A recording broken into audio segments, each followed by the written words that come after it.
bucks in his pocket and has done extraordinarily well. He wants to give back, and I think this is a great way for the Arrigo family to give back to America. So I recommend his nomination, and thank you, Mr. Chairman, for having me.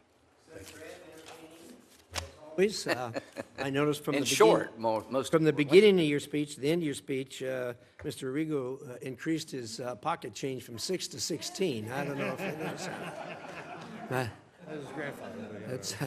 That's good. All right. Thank you, Senator Graham. I know you got other things to do.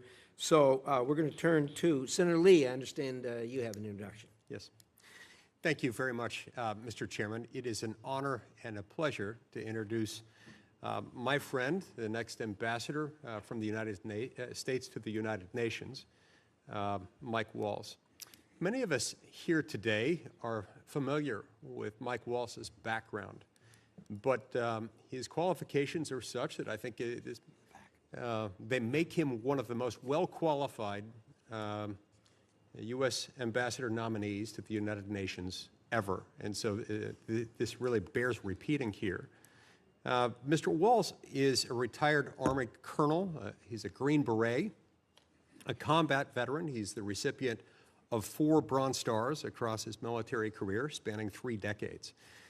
He was also a policy director for 2 Secretaries of Defense and a 3-term congressman from Florida's 6th Congressional District, where he served on the committees on foreign affairs, intelligence, and armed services, chairing the subcommittee on readiness. And it was in that capacity where I started getting to know him better a few years ago, as he and I were working together on an effort to bring back a U.S. Navy officer who had been imprisoned in a foreign country. We eventually got that done in large measure because of Mike Waltz's great work. Beyond those committee assignments, Waltz served on the China Task Force that produced over 400 recommendations for managing that delicate relationship between the United States and China. Waltz also helped to unleash the President's America First Peace Through Strength foreign policy agenda that included a truce in the Middle East and delicate negotiations pertaining to the ongoing conflict in Ukraine. He's a seasoned policy mind and a skilled negotiator with a track record of diligently pursuing American interests, unapologetically and with the appropriate amount of caution and attention to detail that those things deserve. That is exactly the type of policy leadership that's badly needed at the United Nations at this moment in history. The U.S. right now, frankly, has some legitimate concerns about the UN. And to be perfectly frank, the UN is, in many respects, a disaster and a detriment to U.S. interests, where the U.S. is shouldering the financial burden of an international body only to be on the losing side of so many votes and so many policy decisions that are made at the UN. And this cannot continue. The President is absolutely correct in his decision to pause our contributions, to review U.S. participation within the bloated system, and to trust Mike Waltz with righting the ship from the inside. With Waltz at the helm, the UN will have what I regard as what could and should be its last chance to demonstrate its actual value to the United States. Instead of progressive political virtue signaling, the Security Council has the chance to prove its value in settling disputes and brokering deals. We can overhaul bloated and unaccountable peacekeeping missions where we can work to counter Chinese influence in standard-setting bodies, and we can end UN sponsorship of terrorism and anti-Semitism, standing by our allies, including Israel. Above all, the U.S. must ensure that every foreign aid dollar and every contribution to an international organization, particularly the UN, draws a straight and direct line to a compelling U.S. national interest, one that puts America first, not last. I have every confidence that Mike Waltz is exactly the right person who will faithfully apply this standard to the UN Byzantine labyrinth and carefully scrutinize our position in the financing of UN bodies, particularly those that have proven adverse to our interests. Waltz is tested, he's capable, and he's ready, willing, and able to tackle this daunting challenge at the United Nations. We need him at the UN. We need him there now, and I think he's the perfect man for this very position. I look forward to his swift confirmation. He has my unqualified and wholehearted support. Thank you, Mr. Chairman. Thank you, Senator Lee, for those wise comments. Senator Scott, for the good of the order. Thank you, Mr. Chairman. It's an honor to introduce my friend, President Trump's pick for U.S. Ambassador to the United Nations, Mike Waltz. I want to recognize his family. It's not having access to 1 million industrial-grade products that's so amazing. It's the feeling of knowing you'll... I'm glad you're here to support him. I've had the privilege of knowing and working with Mike for many years. We were both, he was elected to the House and I was elected to the Senate the same year. And it was great to work alongside him with a lot of issues that Florida families dealt with. He was always a tireless advocate for freedom and democracy, and he understands the dangers that come from appeasing dictators. We worked to ensure the likes of Nicolas Maduro and Putin could not benefit from hardworking Americans' taxpayer dollars. I know that as Ambassador to the United Nations, he will bring that same commitment and love of liberty to represent the United States in advocating for the very America First principles the American people elected Donald Trump to champion. He's a patriot. From his time in uniform on the battlefield as a Green Beret to his time defending American ideals in Congress, he has proven his love, his dedication, and his willingness to sacrifice for our country.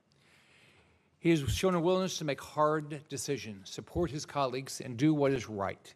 He is a man of integrity, grit, and principle. He will exceed expectations in this role.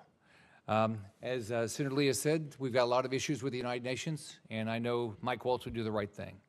So he has my support, together with President Trump and Secretary Rubio. I'm confident that he's going to do an outstanding job representing America's interests at the United Nations. I urge my colleagues to advance his nomination quickly. Thank you, Mr. Chairman. Good luck.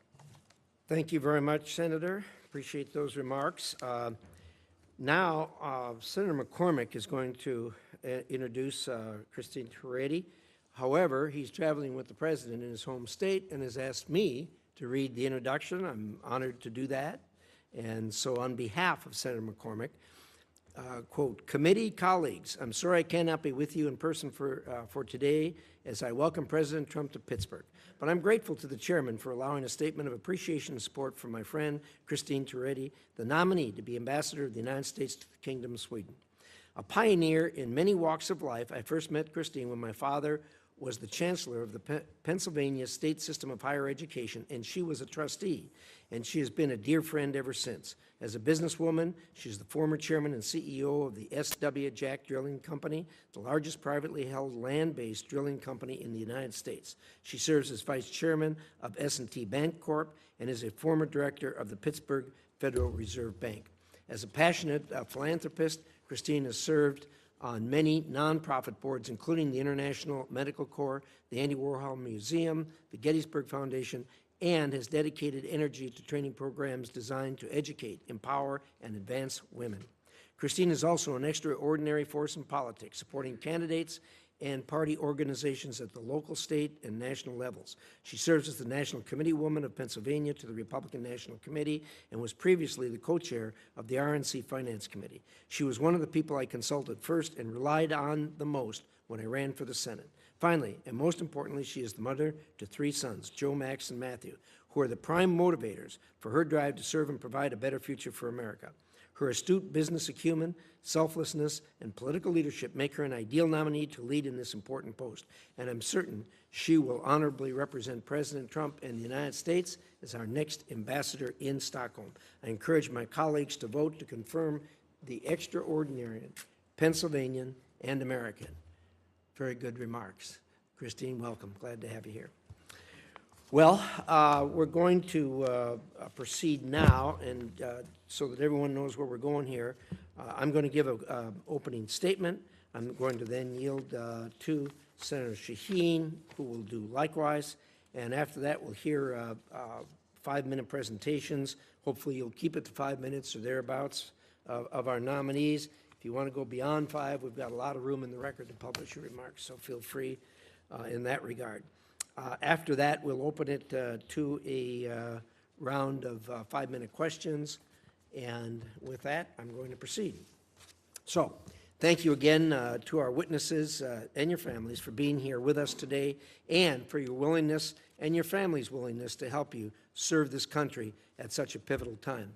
Mr. Waltz, you come to us with a breadth of experience in Congress, our nation's military, and the executive branch, which has been detailed already here this morning. This experience will serve you well as you take the lead at one of our most critical diplomatic positions as ambassador to the United Nations. The UN is always a challenge and desperately needs reform, which we've been unable to accomplish so far. Your pragmatism and patriotism is sorely needed in New York because, as you know, there is a lot of anti-American sentiment at the UN. Anti-Semitism and anti-American sentiments are on the rise, as is the influence of China and Russia.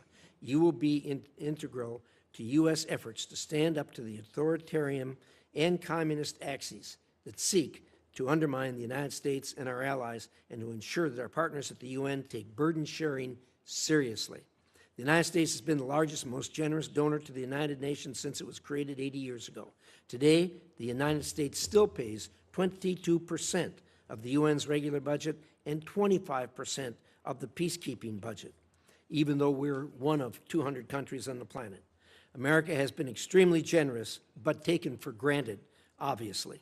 The U.S. cannot continue to accept the current inequitable financial arrangements where America pays a disproportionate amount while others benefit from contributing to their fair share to peacekeeping operation, humanitarian aid, and good governance, and many times denigrate us. We must also eliminate the waste, fraud, and abuse that are endemic to the UN system, from inflated procurement contracts and duplicative programs to the misappropriation of humanitarian funds and employment of personnel-sanctioned regimes. It's important that we get back to doing what the UN was chartered to do, and it has what everybody knows as mission creep, and it happens every year. The time has come to demand radical transparency and genuine reform that ensures every American dollar serves its intended purpose of making America stronger, safer, and more prosperous, and to return to the UN to its core and founding mandate of maintaining international peace and security. Mr. Waltz, I trust that you will work with President Trump to right the many wrongs that exist today at the United Nations.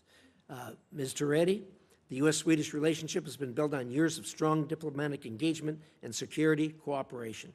Sweden's entry into NATO, something I worked hard on getting done, brought its highly capable armed forces and defense industrial base into the alliance and has made us stronger and safer. Sweden has always recognized its responsibility for its own defense, and now it is deepening its commitment to our shared security by committing to NATO's new pledge to spend 5% of its GDP on defense. It is important that we help further deepen that integration into our alliance alongside with our partners in Europe. This is a critical time as China and Russia are making designs on the Arctic and contesting areas of shared U.S.-Swedish interest. And as you know, Sweden is on the front line of dangerous developments in the Baltic Sea, from the sabotage of critical infrastructure to the reckless behavior of Russia's shadow oil fleet and increasingly provocative Russian military activity. And they sail merrily along. I look forward to hearing how you will help Sweden defend against these threats and advance all aspects of our relationship. Mr. Arrigo, Portugal is an important ally of the United States, and there are many opportunities for us to deepen cooperation. Portugal has made commitments to increase spending in support of NATO's defense, and the U.S. must remain committed to ensuring it reaches their goal. The U.S. must also work with Portugal to address the critical risks it faces from heavy Chinese investment. China is working with our adversaries to undermine America and our allies, most recently by its open commitment to support Russia's war against Ukraine. European allies, like Portugal, must recognize the threats posed by China and address them accordingly. I hope you carry that message with you when you go to Portugal. With that, Senator Shaheen. Thank you, Mr. Chairman. Welcome to each of our nominees this morning, to your families and friends who are supporting you in this effort. Thank you for your willingness to serve, and in your case, Congressman Waltz, to continue to serve the country. Yesterday, the Senate Foreign Relations Committee minority released this report on China's growing influence at the expense of the United States. This report makes clear that this competition is one of our central geostrategic challenges. This is a competition that is deeply connected to our economy and to our lives here at home. Whether combating unfair trade practices and IP theft, or stopping the flow of fentanyl into our communities, or protecting Americans from spying and cyber attacks, or helping U.S. companies stay ahead in developing batteries, electric vehicles, and AI, the stakes are very high. The threat to our prosperity and security is real. But unfortunately, instead of strength and focus, we've seen this administration pull back on a global scale. As the administration fires thousands of highly specialized, nonpartisan experts and cuts America's diplomatic budget by 84%, China leads the world in diplomatic missions and is increasing its budget. And the situation at the United Nations is especially alarming. President Trump has said that the UN must return to its core mission of peace and security. But the administration is also proposing to slash U.S. contributions to the UN and eliminate the entire UN peacekeeping budget, increasing the likelihood that American soldiers will be sent into combat zones and making China the largest UN peacekeeping and financial contributor. The Chinese Communist Party must be very pleased at our efforts. They continue making long-term investments at the United Nations and international organizations, not only through contributions, but by placing more Chinese nationals in key roles. Mr. Waltz, I urge you to take this threat seriously. I know you do because you've served on the China Commission. But if we walk away from international bodies like the UN, the result won't be reforms that advance American interests. The result will be that international bodies become increasingly dependent on China, whether it involves technology and AI standards, or global health, or trade deals, or documenting human rights abuses in Ukraine. China will be writing the rules. I don't think most Americans want to live in a world where the Chinese Communist Party is driving the agenda. There remains broad bipartisan agreement that American leadership on the global stage is essential, particularly as China's expanding footprint threatens our safety and prosperity.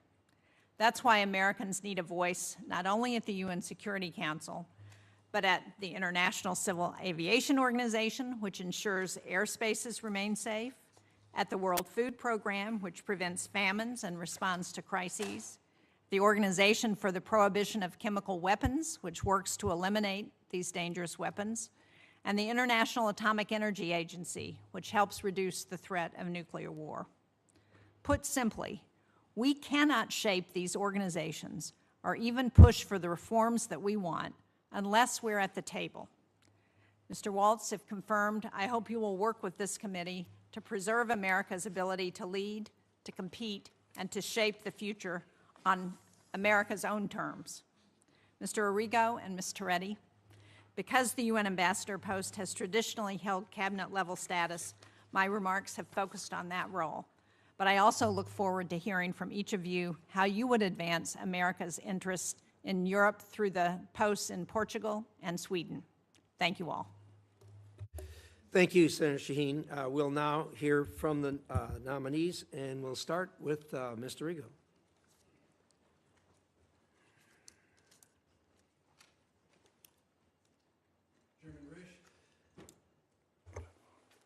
Chairman Risch, Ranking Member Shaheen, and members of the committee, thank you for the opportunity to appear before you today as President Trump's nominee to be the United States Ambassador to the Portuguese Republic.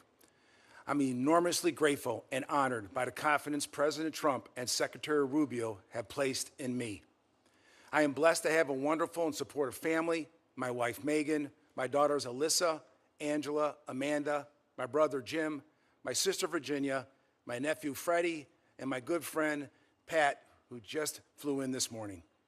Thank you, Senator Graham, for your gracious introduction. If confirmed, I pledge to serve my country honorably, to advance our core national interests, and to always put America first. I've been a successful entrepreneur and business leader for over 30 years. During this time, my experiences have given me deep expertise in managing teams, negotiating complex issues, and most of all, building relationships.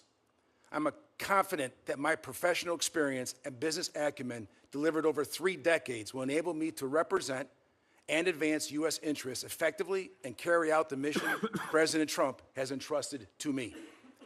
I am privileged to have this opportunity today, in large part due to my family, and particularly my beloved parents, Joseph and Frances Arrigo. My father was a visionary leader behind our family business, the Arrigo Automotive Group, which he established with my brother Jim, and that eventually became one of the top auto groups in the country.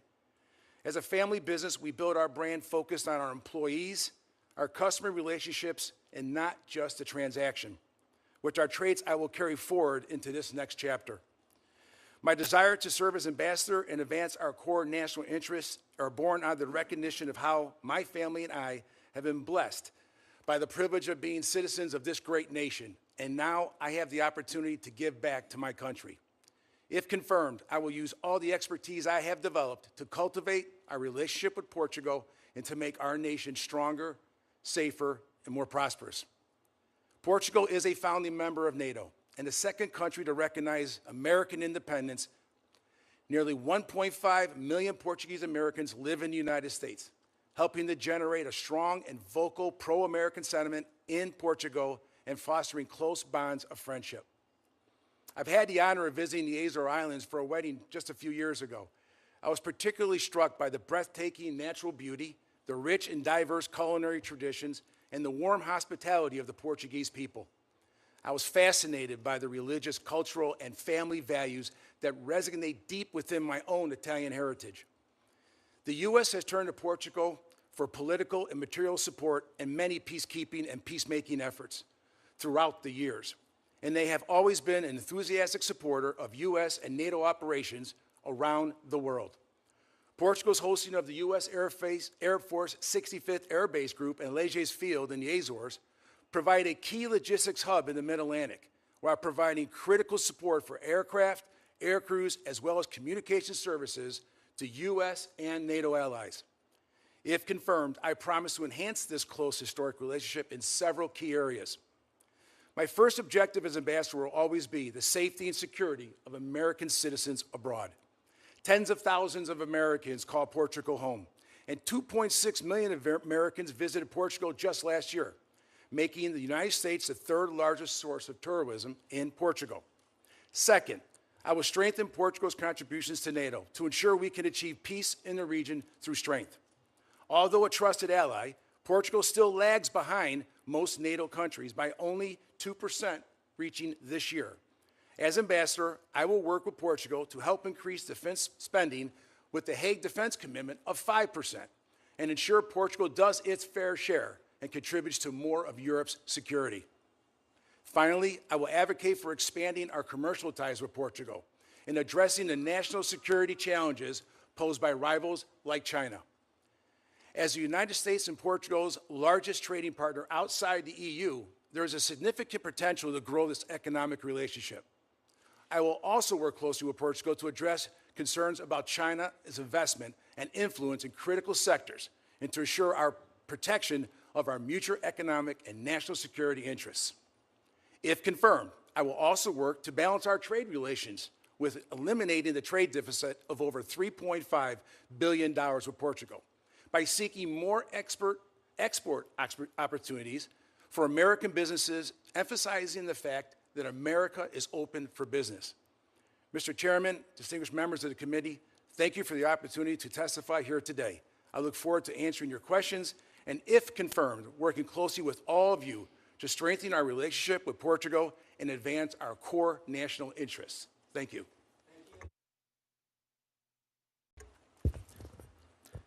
Thank you, Chairman Risch, Ranking Member Shaheen. It's my honor to be here as President Trump's nominee for the United Nations. First, I also want to thank my family, especially my wife, Julia, herself a fellow combat veteran and accomplished diplomat.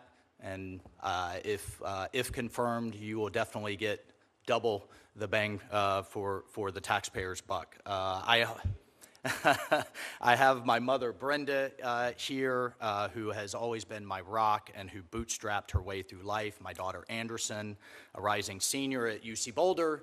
and I have spared the Capitol Police, our 3-year-old son, Army, and his energy. I think they may have a hard time keeping up with him. But I also want to especially thank my fellow Green Berets, SEALs, veterans, and particularly the Gold Star families that are here today. We have had each other's backs through wars shaped by decisions made in this building.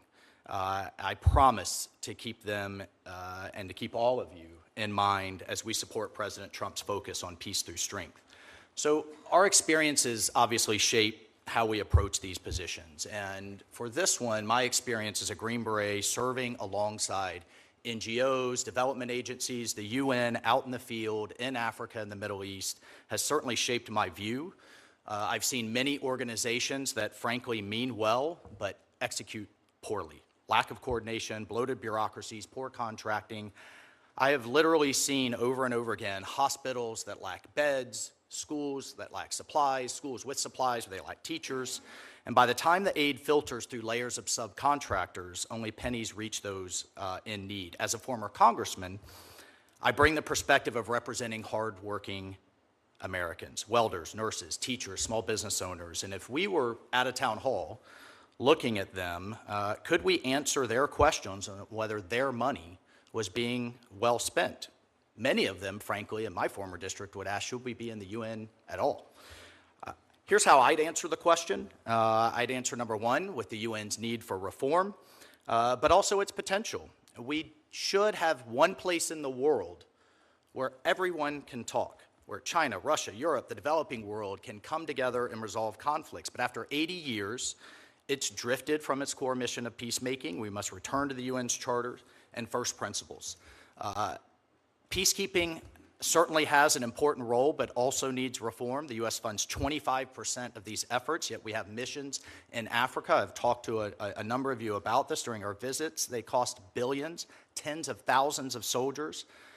We've had 2 that have been around since the 1940s with no mandate renewal and no end in sight. We must press the Security Council on length, cost, clear end states, and focusing on peacekeeping, not nation building. Countering China, absolutely, Senator Shaheen, is critical. It's absurd that the world's second largest economy is treated as a developing nation in most UN agencies that gives China favorable status. China pursues its personnel or pushes its personnel into roles at all levels, including bodies that set international standards, aviation, telecommunications, IP. U.S. leadership is essential there. America must have a strong voice, and if confirmed, I'll work with Secretary Rubio to challenge this influence. We must also challenge pervasive anti-Semitism. From 2015 to 2023, the General Assembly passed 154 resolutions against Israel versus 71 against all other nations combined. UNRWA in Gaza, with its staff involved in the October 7th massacre, its schools teaching anti-Semitic hate, must be dismantled. The reappointment of Special Rapporteur Francesca Albanese, with her calls to boycott American companies doing business with Israel, highlights this bias. President Trump's executive order, Chairman Risch, your Stand With Israel Act require withholding funds from such bodies. And I fully support Representative Elise Stefanik's proposal for an Abraham Accords caucus within the UN. Regarding budget, the UN's overall revenue has quadrupled in the last 20 years, yet I would argue we have not seen a quadrupling of world peace. It has not been commensurate. The U.S. pays more than 183 countries combined. Meanwhile, 28 countries contribute just $37,000 and $5,000 to peacekeeping. The UN has ballooned to over 80 agencies with overlapping missions that waste resources, and if confirmed, I'll push for transparency, like what we're seeing in the Secretary General's UN 80 reform plan, calling for a 20% staff cut. It's worth remembering that despite the cuts, the U.S. is by far the most generous nation in the world. And finally, the UN's radical politicization. Such reports as, quote, stolen Native American land, reports and investigations, quote, called the George Floyd mechanism, labeling American police.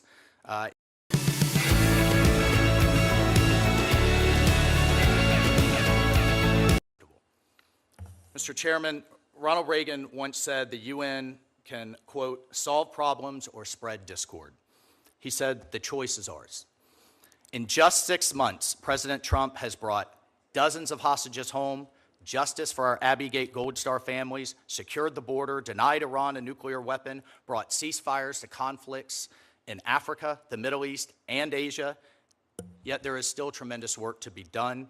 I'm confident under this president's leadership, we can continue to spread peace and prosperity, and I'm confident we can make the UN great again. Thank you, Mr. Chairman. Thank you, Mr. Waltz. Ms. Toretti. It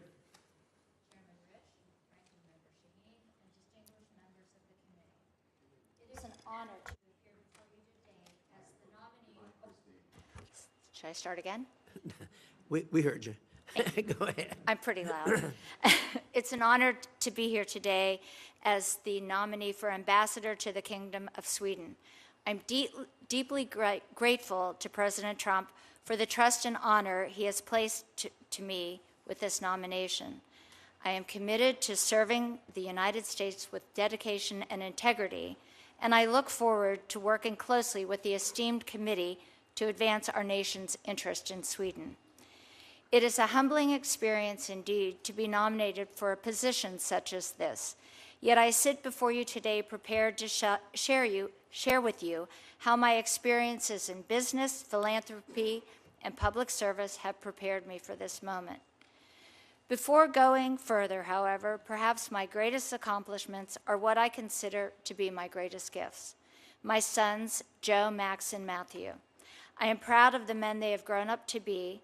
The three of them are my pride and joy, and my concern for their future was the primary motivation which compelled me to political activism many years ago. And I am so glad to have my son Matthew here with me today. My journey to sitting before you today began arguably in 1990 when I assumed leadership of our family business, the S.W. Jack Drilling Company, following the sudden passing of my father. Despite what many thought of me as a young woman finding my way in a field dominated by men, I succeeded and continued to forge a career deep in leadership experience, business acumen, and volunteer service. Today, I am the chairwoman of S&T Bank Board, a board I have been proud to serve since 1987. Less than 10% of publicly held companies are chaired by women, and my tenure as chair is going into its 8th year. Throughout my adult life, I have sought to bring my experience in business to support a wide range of nonprofit organizations, from supporting the creative arts as chairman of the Andy Warhol Museum, to director of the NCAA Leadership Advisory Board, to the vice chairman of the Pennsylvania State System of Higher Education. For those of you who know me, you know I care deeply about creating opportunities for women in the workplace and in the community. I am proud to have founded numerous programs that train and nurture women in the political arena.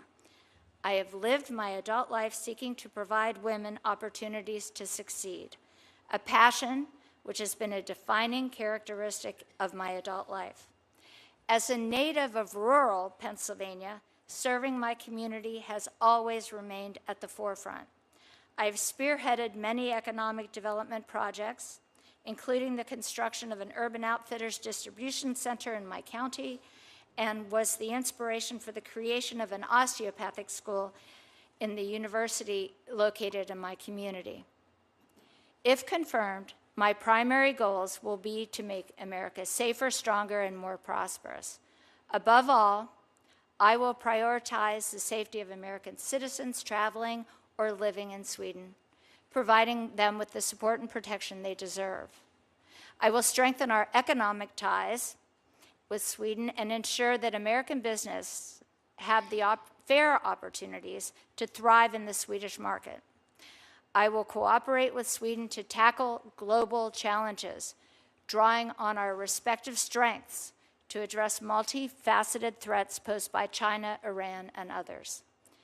Sweden's recent accession to the NATO alliance marked a significant milestone in European collective defense efforts. Sweden brings a wealth of defense capabilities to the table, including a robust defense industrial base that is renowned for its innovation and technological advancements. The expertise in advancing military technologies and experience operating in harsh environments will enhance our ability to respond to emerging threats. If confirmed, I will work closely with our Swedish counterparts to ensure that our defense cooperation grows even stronger. Economic priorities will also be at the forefront of my agenda, and if confirmed, I will seek to close the trade deficit between our two nations and deliver President Trump's America First foreign policy. By promoting American exports and encouraging Swedish investment in the United States, I will encourage collaboration between America and Swedish businesses, researchers, and entrepreneurs, ensuring that both of our nations benefit from the advancements in cutting-edge fields. I also want to recognize the role Sweden played in America's growth. Today, over 3.3 million Americans trace their family roots to Sweden. Swedish Americans have made significant contributions to our cultural, economic, and social fabric. They have enriched our society and fostered a deep understanding and appreciation of Swedish culture. These bonds, along with ties forged through trade, travel, and defense, contribute to a unique, vibrant, and growing relationship. In conclusion, I am honored to have the opportunity to serve as the United States Ambassador to Sweden. If confirmed, I am committed to advancing our nation's interests, strengthening our bilateral relationship, and serving the American people. Thank you for your time and consideration, and I welcome your questions. Thank you very much. Appreciate that. We'll now do a round of 5-minute questions. I'm going to start with myself. Mr. Waltz, thank you for those remarks. Really impressive. Clearly, you have a good handle on what you're facing up at the UN, undoubtedly as a result of your service in the House and head of NSC. But I think you laid this thing out absolutely black and white. It's amazing to me that the American people get this a lot better than the members of Congress do, it seems like to me. We've had some towns in Idaho that for many years had a sign outside that said Kiwanis meets at such and such a time, and this group meets at such and such a time, UN-free zone. And they got it. There isn't a lot going on right now that is helpful to us. I met with Secretary Guterres, comes in all the time to check the box, I guess, and I go over with him, and he gets pretty disgusted with me when I say, "What are you doing?" And he ticks off, "Oh, we're passing out food here." "Yeah, that's our money." "What else are you doing?" "Well, we're keeping peace." "Well, yeah, that's our money." And you go along and say, look, let's go back to the founding document that talks about keeping countries from trying to overrun other countries. What are you doing there? You can't even pass a resolution condemning what Russia has done. What good are you? We're spending all this money. What are we getting for it? You know, and then, of course, when you get things as atrocious as the fact that taxpayer money, there were people who went with Hamas, members of Hamas, that invaded Israel and murdered people and took hostages that were on the payroll of UNRWA, which is on the payroll of the UN, which is on the payroll of United States taxpayers. I mean, it's just outrageous.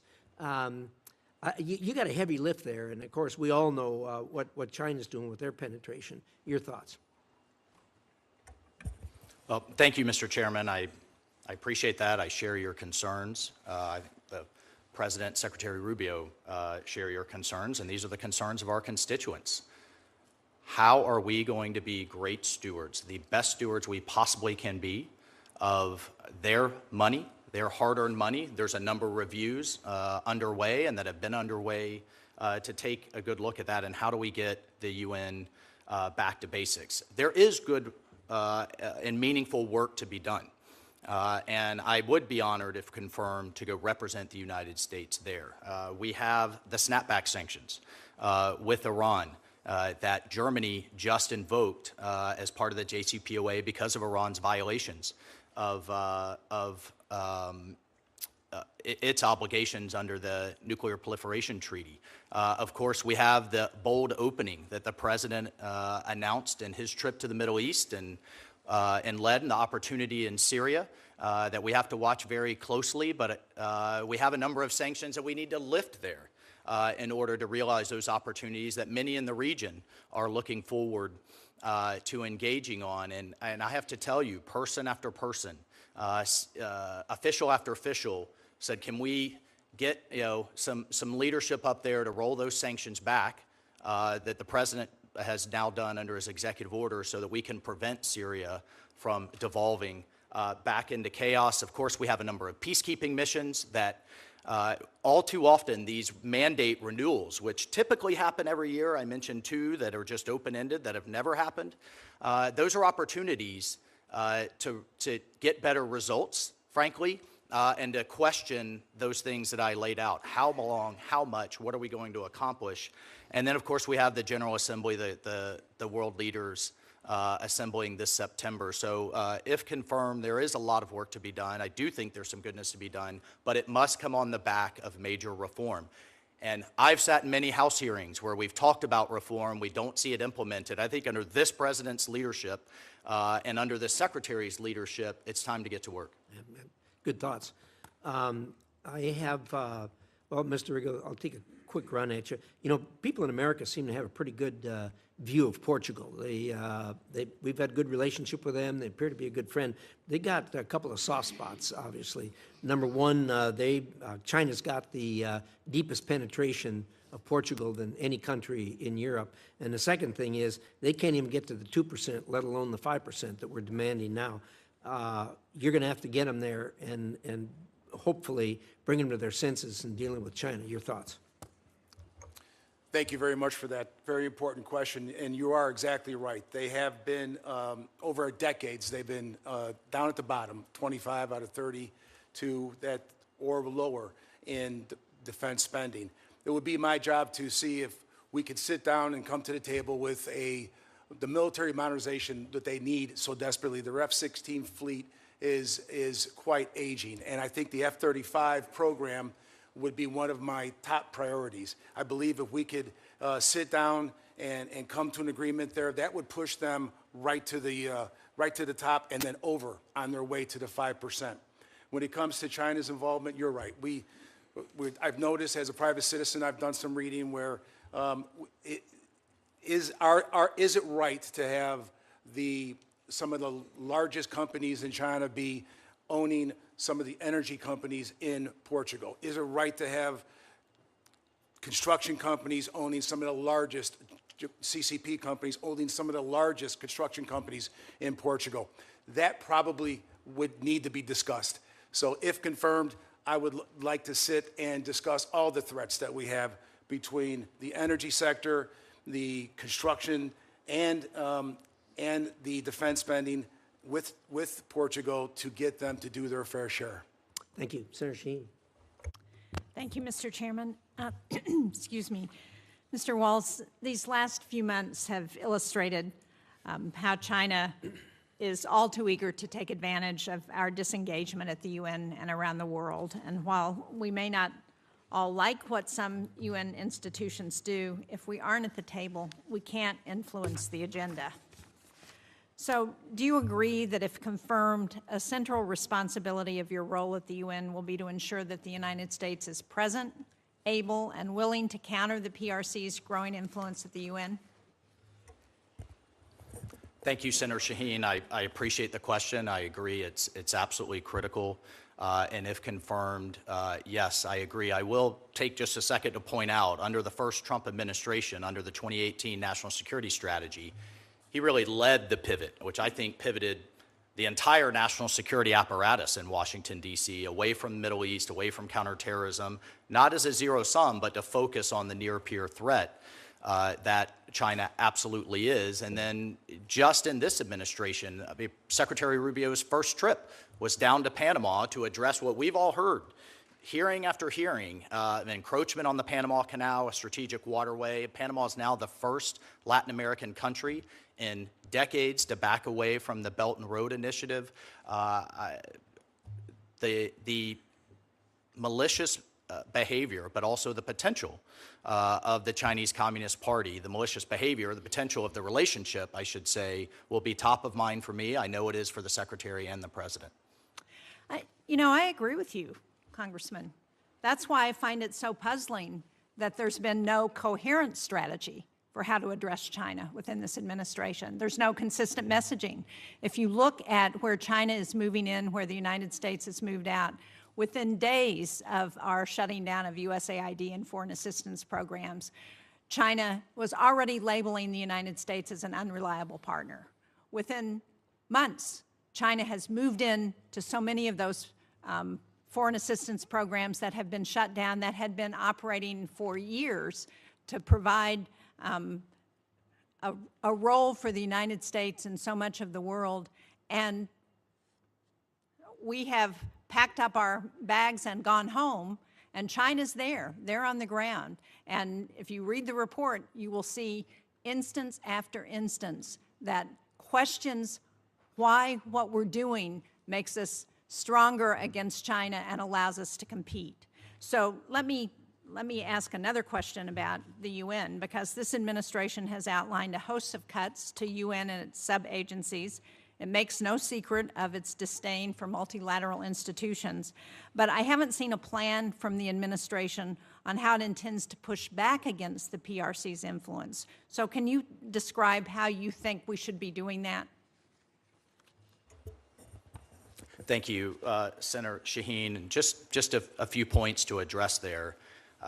Number one, I look forward to reading the report and to working with you, the committee, and the team on that. I have to tell you, though, in my experience, even in the last 6 months, but even more broadly, I've seen partners in the Middle East that were heading into the PRC's orbit make it very clear that they want to work with the United States, particularly since the election of President Trump. I think the peace agreement between the DRC and Rwanda that we just saw in the Oval Office, China has had all kinds of activities across Africa, but they've also heavily polluted, bring in their own labor, often engage in certain types of corruption. As we have a race for national resources to power the economies of the future, I think that was an incredible moment. And from the president's perspective, I feel confident in saying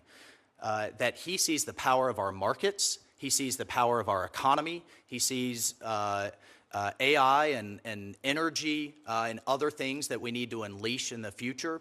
First and foremost, of course, we have to have a strong and capable military, but truly where he's seeking to win this competition, and we will win it, is through those economic endeavors. And I'll also say, to answer your question more directly with the UN, we've actually seen leadership of major agencies by the PRC go down. This was an initiative started in the first Trump administration. There's an office now in the State Department International Organizations. It's very focused on these races. They've gone from 4 to 1. But I take your point. They're also pushing their folks at the mid and lower levels, and we need to compete in that space. Well, thank you. I appreciate that. Can I I'm a little over time, but I'd like to hear your thoughts on what the UN's role in Syria should be as we're looking at, I think the Trump administration has taken important steps to removing barriers around the sanctions that have been a problem for Syria moving forward. So what should the UN's role be there? Thank you, Senator. It's something that Secretary Rubio in particular, but the entire administration has looked very closely at.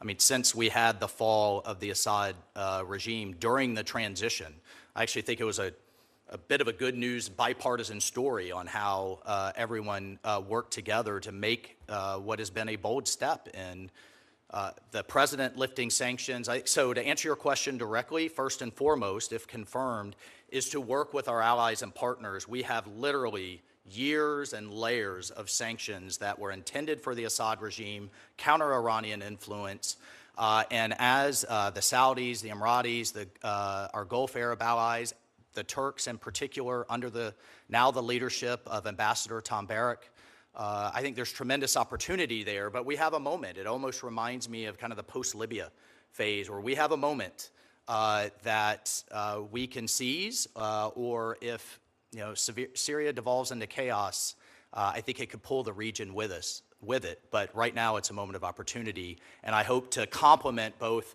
Special Envoy Witkoff, Secretary Rubio, Ambassador Barrack, and others with our efforts up in the UN. Well, hopefully we'll do better in Syria than we did in Libya. Thank you, Mr. Chairman. Amen to that. Senator Shaheen, thank you for that. And Senator Wells, thank you for your focus on both Syria and Lebanon are really, I think most people, if not everybody on this committee, really views that this is a critical moment and an opportunity. Obviously, there's problems. There's a history there that bears watching. But whenever we engage in these things, the people there got to want it more than we do. And we see that in dealing with both the Lebanese and the Syrians. We hope it can come to fruition. It bears watching, but we'll appreciate your strong hand on the tiller there. So with that, Senator Ricketts is yielding to Senator Haggerty for now. Thank you, Mr. Chairman. Thank you, Senator Ricketts, for the time accommodation. And to each of you, I want to congratulate you for your nomination to represent the greatest country in the world. You're going to have a wonderful and exceptional experience should you be confirmed. No surprise, we live in a very challenging and dangerous world right now. And it's only going to be through the talents and the sacrifices of you and your families that we're going to be able to ensure America's prosperity and America's security in the world. So thank you for your willingness to serve. I'm going to turn my attention, no surprise, to you, Mr. Waltz. You're getting ready to take on a very critical role at a place that was founded on some very fundamental principles. You think about the principles of the UN and its founding: freedom, peace, human rights. Those are the founding documents. That was in the Charter of the United Nations. Today, what we see happening at the UN is far divorced from those founding principles. Instead, what we find is an overly politicized organization, one that tends to criticize and work against the interest of the United States and its allies, and frankly, one that actually supports authoritarian regimes in many cases, advancing their interest over those of the United States. As our chairman mentioned, we're the largest donor. The United States is the largest donor to the UN. Yet, at the same time, we're not getting the type of results we see. And I'm going to cite the example that you brought up, Chairman Risch. What happened on October the 7th? That was an absolute disgrace when we found out that people on the United Nations payroll were actually involved in the Hamas attack. Yet what happens from senior leaders at the UN? They use every opportunity they possibly can to criticize Israel. Yet at the same time, they diminish the role of their own personnel in those attacks. It's absolutely shocking to me. And what I'd like to hear from you, Mr. Waltz, is what are, a two-part question actually, what are the most important challenges you see at the UN that we face as a nation, that the United States faces at the UN? And then two, what is your intention to address those challenges? Thank you, Senator, and I certainly share those views. I think first and foremost is we need to drive reform. As I've shared with a number of you during our office visits, I understand there is concern about the President's budget request, but I see it also as a moment of opportunity. If you look at when reform has actually happened, not talked about, not the rhetoric, is when the United States has said, you know what, we need to actually see things before the U.S. taxpayer continues to write checks. We saw it in the late 1990s with, led by Senator Jesse Helms, that turned into the Helms-Biden legislation. We saw it in the early 90s, and that resulted in at least something approximating an inspector general, although I think we still need a heck of a lot more reform in that regards. Want to know the secret of authentic content that performs everywhere, not just social? Let's be real. Today's audiences can spot stage already on the table if he didn't take President Trump very seriously and Secretary Rubio very seriously. And, you know, if we're looking at cutting 20% of their staff, Senator, there's over 20,000 staff just in the Secretariat. And these are in pretty expensive places like Geneva, Vienna, Rome, New York. They need to be closer to the field, and I think they need to be a lot more efficient. And I mentioned the things that are pending in terms of Syria, Lebanon, Iran, and what have you, and certainly our counter-China efforts. Those will all be top of mind. Well, I appreciate your focus on what is obviously a bloated organization, one that's missing the mark at every turn and frankly has been misguided in so many directions. I'd like to pick up on a particular point the ranking member raised, and that has to do with China and its malign influence there at the United Nations. What I've seen China do is essentially weaponize the UN in certain instances to be able to advance their own ambitions, to be able to do this, frankly, at the expense of United States interests. And again, I'd like to hear what your thoughts are in terms of what you might do to specifically address China's malign influence and make certain that the United States interests are held in priority. Thank you, Senator. Absolutely. First and foremost, as I mentioned in my opening remarks, the favoritism that the second largest economy and our competitor receives by being treated as a developing country, one, it aligns with the G77, which is a collection of countries, many of whom actually are top recipients of U.S. aid, except their voting coincidence rate with us is at the bottom. Two, for example, the World Bank classifies China as an upper middle-income country for the past 15 years.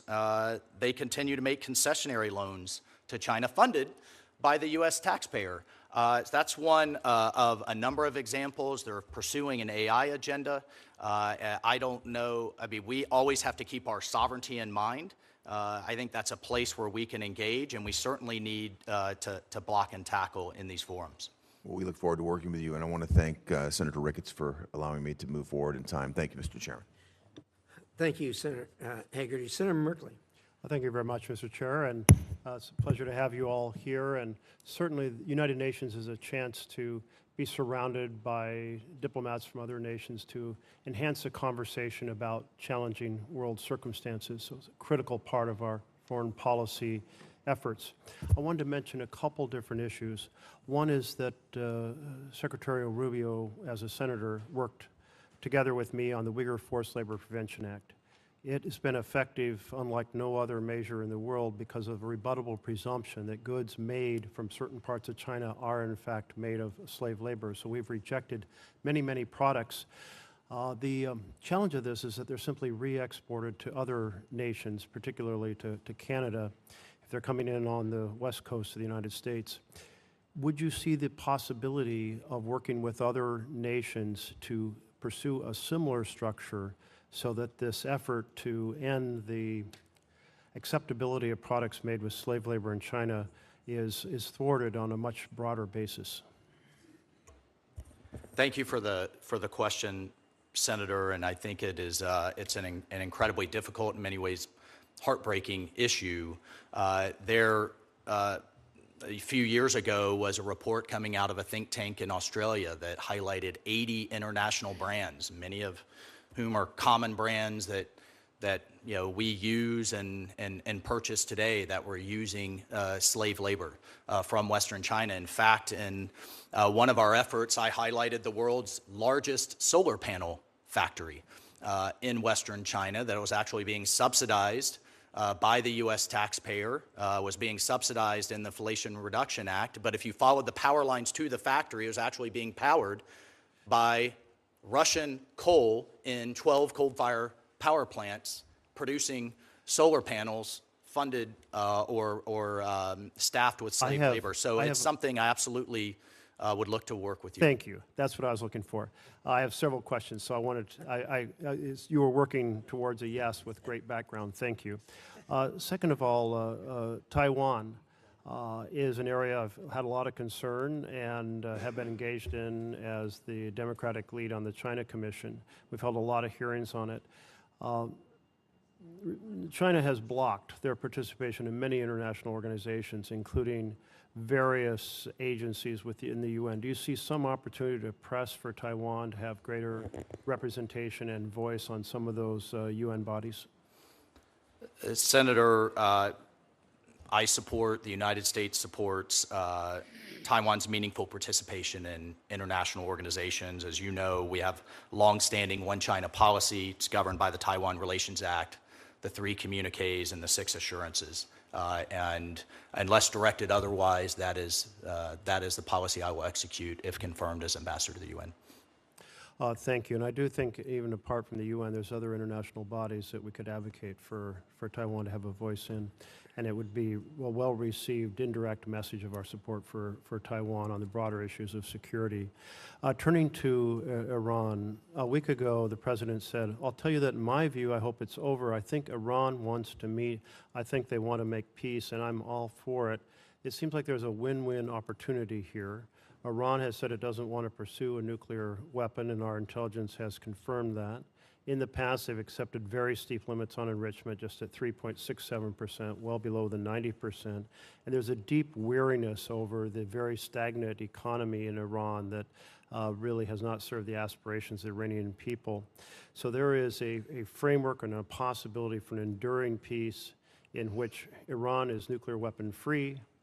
We guarantee that there's no plutonium path, uranium path, or surreptitious path, covert path, that they stop supporting militias through the arc that extends clear to Syria and Lebanon, and that there's a more prosperous economy so the Iranian people return to being kind of full members of the international community. You mentioned that Germany, but also United Kingdom and France have all said they're going to snap back on JCPOA. Can you use, will you work to utilize your role at the United Nations to find this win-win solution to the situation with Iran? Yep. Thank you, Senator. And when I, just to clarify, when I mentioned Germany, my understanding is Germany is actually, as part of the E3, has actually triggered the mechanism. As you know, there is a multi-week cure period and then another 30-day period before the snapback provisions expire on October 18th. So if confirmed, yes, I would fully engage in that process and have been working with our allies, as has Special Envoy Witkoff and Secretary Rubio. To Iran, I mean, first and foremost, I think we need to recognize and thank our amazing B-2 pilots, everything and everyone that worked with them, from maintainers, refuelers, to the intelligence community, to make sure Iran can never have a nuclear weapon, which the president has been clear on his goal for quite some time. In terms of negotiations, the president has made it very clear that he hopes for a better future for the Iranian people. I think we all do. And we engaged in diplomacy, working with our partners in Oman, but we also made it very clear that they could not have a domestic enrichment capability. If they want to have a 1-2-3 agreement like our allies in the UAE, if they want to buy material, if they want to have a civil program, I think that's again, until directed otherwise, that is absolutely on the table. So this is a moment with Syria, with Lebanon, with the Abraham Accords, that I think we could see prosperity, but the regime has to make a decision to move away from its desire to have a nuclear weapon. Thank you. My time is out. Thank you. Thank you, Senator. Thank you much, Mr. Waltz. You're correct. The problem is not with the Iranian people. The problem's with the Iranian regime. We wish they could move away from that. In any event, Senator Ricketts, you're up. Great. Thank you, Mr. Chairman. Thank you to all of our nominees, and congratulations on your nomination, and thank you for your willingness to serve our great nation. Mr. Waltz, I'm just going to go pick up with where Senator Merkley left off. You mentioned that Germany has triggered the snapback sanctions. My team was just doing some quick research to try and find that. We couldn't find any mention of that right offhand, but it is hugely important that the E3 get those snapback sanctions. You know, the air campaign by Israel and the successful attack by, as you mentioned, our bombers, to be able to hit those key nuclear facilities was really, really important in hampering Iran's ability to have a nuclear enrichment program. But it's not the end of the story. We've got a lot more work to do. Iran is still out of compliance with their obligations under the JCPOA, and they are not allowing the EA inspectors to be able to get into those facilities, so they're in violation. It's absolutely critical that the E3 do those snapback functions. Will you commit to working with them to push them to get that snapback in place? And as you mentioned, that deadline of October 18th, because of the cure period you were also mentioning, it's really more like September where they really have to get this done. But as UN Ambassador, if you're confirmed, will you push them to get this done? Thank you, Senator. And if my mention of Germany was from open source reporting, so if that was an error, then that was. Well, it's good news if it's true. If it's actually, but we've also happens. Spoken to the United Kingdom and France as well, and I have full confidence that they will work with us. We've had these conversations literally through the transition and over the last 6 months. The second executive order the president signed was to reinstitute maximum pressure on Iran, but you raise a fantastic point in that we need to get those inspectors back in there with the IAEA, and it is obviously notable that the June report from the IAEA was the first censure of Iran for its non-compliance in quite a long time. And one of the things Iran always says is they want this program for peaceful means, yet there's no reason they need to have an enrichment program to have a civilian nuclear program. 23 other nations are doing it without having enrichment facilities. We need to continue to push that the only way we can guarantee they cannot get a nuclear weapon is if they do not have an enrichment facilities. Would you agree? I would, as both the president and the secretary have said, Senator, and I think the most amazing aspect of this episode was that the president truly sought diplomacy first. He took bold and decisive action along with our ally Israel, and then immediately returned the situation right back to a ceasefire to again engage in diplomacy. So when President Trump says he puts diplomacy first, I've seen it firsthand, and I would be honored if confirmed to continue to participate in it. Well, let's talk about one of our best friends in the Middle East, certainly, is Israel. And you mentioned in your opening remarks the anti-Semitism that is just rampant in the United Nations. And I think you gave the stat that there were more resolutions targeting Israel than all other nations combined by double. And it's just stunning what the United Nations has done. So as the UN ambassador, if you're confirmed, what specific actions can you take to shut down this anti-Semitism at the UN and the anti-Israeli basis? What's going on? Well, thank you, Senator. And it is pervasive. I could probably spend the rest of this hearing, sadly, highlighting the anti-Semitic activities, one aspect of which is known as Article 7 in the Human Rights Council, that Israel is the only nation with a standing mandate to highlight its, quote, human rights abuses every single meeting, and it's been going on for decades. I mentioned the number of resolutions just this year. We're on track for that same type of disparity in 2025. I support the Secretary's call for sanctions on the Special Rapporteur, Francesca Albanese. I think she is the poster child for anti-Semitism in the UN. And I think we have to take a step back and address and work with both Israel and work with our allies on why this continues to happen. I understand the humanitarian crisis in Gaza, but I will say over and over again, if Hamas would lay down their arms, if they would surrender, if they would stop sacrificing their own people, the fighting would stop today. And I am confident in working with Israel in that regard. Well, I think your last point was spot on, and I have seen nothing out of the UN calling on Hamas to surrender, because that is exactly how this conflict would end, and the people in Gaza would be able to start looking for a better way of life once that terrorist organization surrenders. So push the countries of the UN to come down very clearly that they can best serve the people in Gaza by getting Hamas to surrender. Thank you, Mr. Chairman. Well said, Senator Ricketts. Senator Murphy. Thank you very much, Mr. Chairman. Thank you all for being here.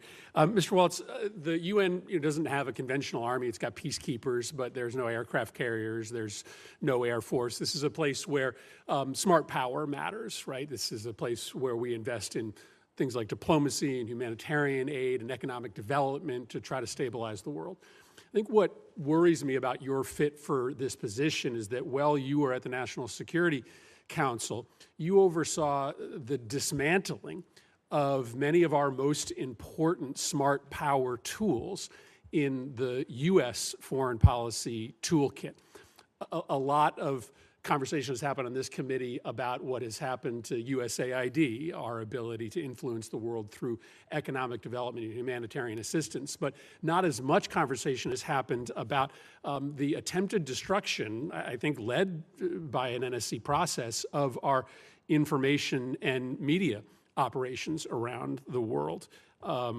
This administration, while you were at the NSC, essentially shut down USAGM, which is the umbrella agency for our global media operations, fired 92% of the staff, announced plans to shut down Radio Free Europe and Voice of America. That they're only open today because of court orders.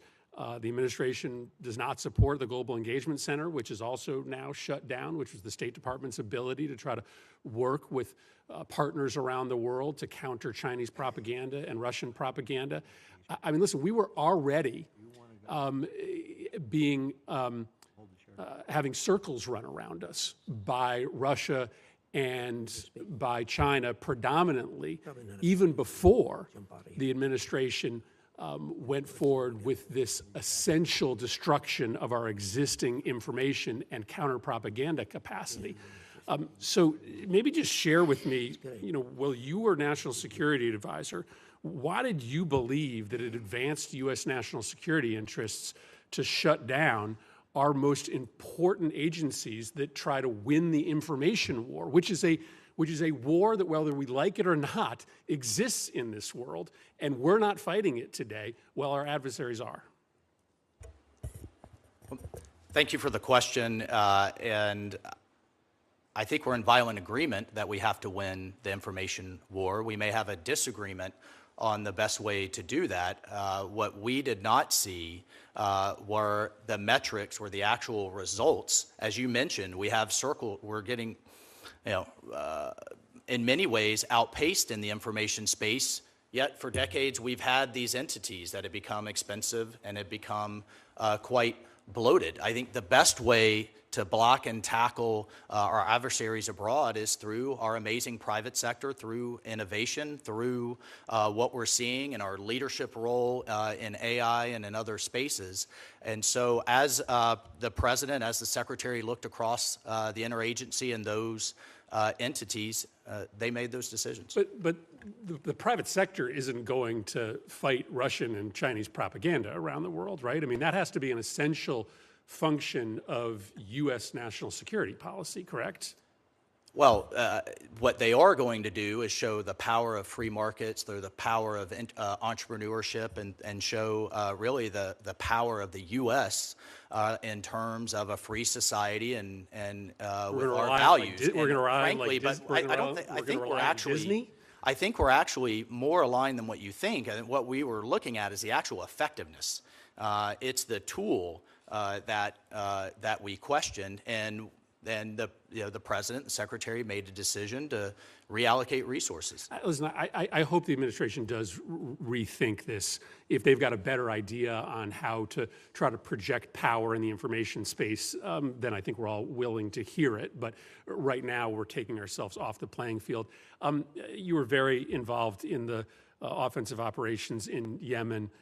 As you saw in this last week, the Houthis have restarted attacks on the shipping lanes, two very devastating attacks.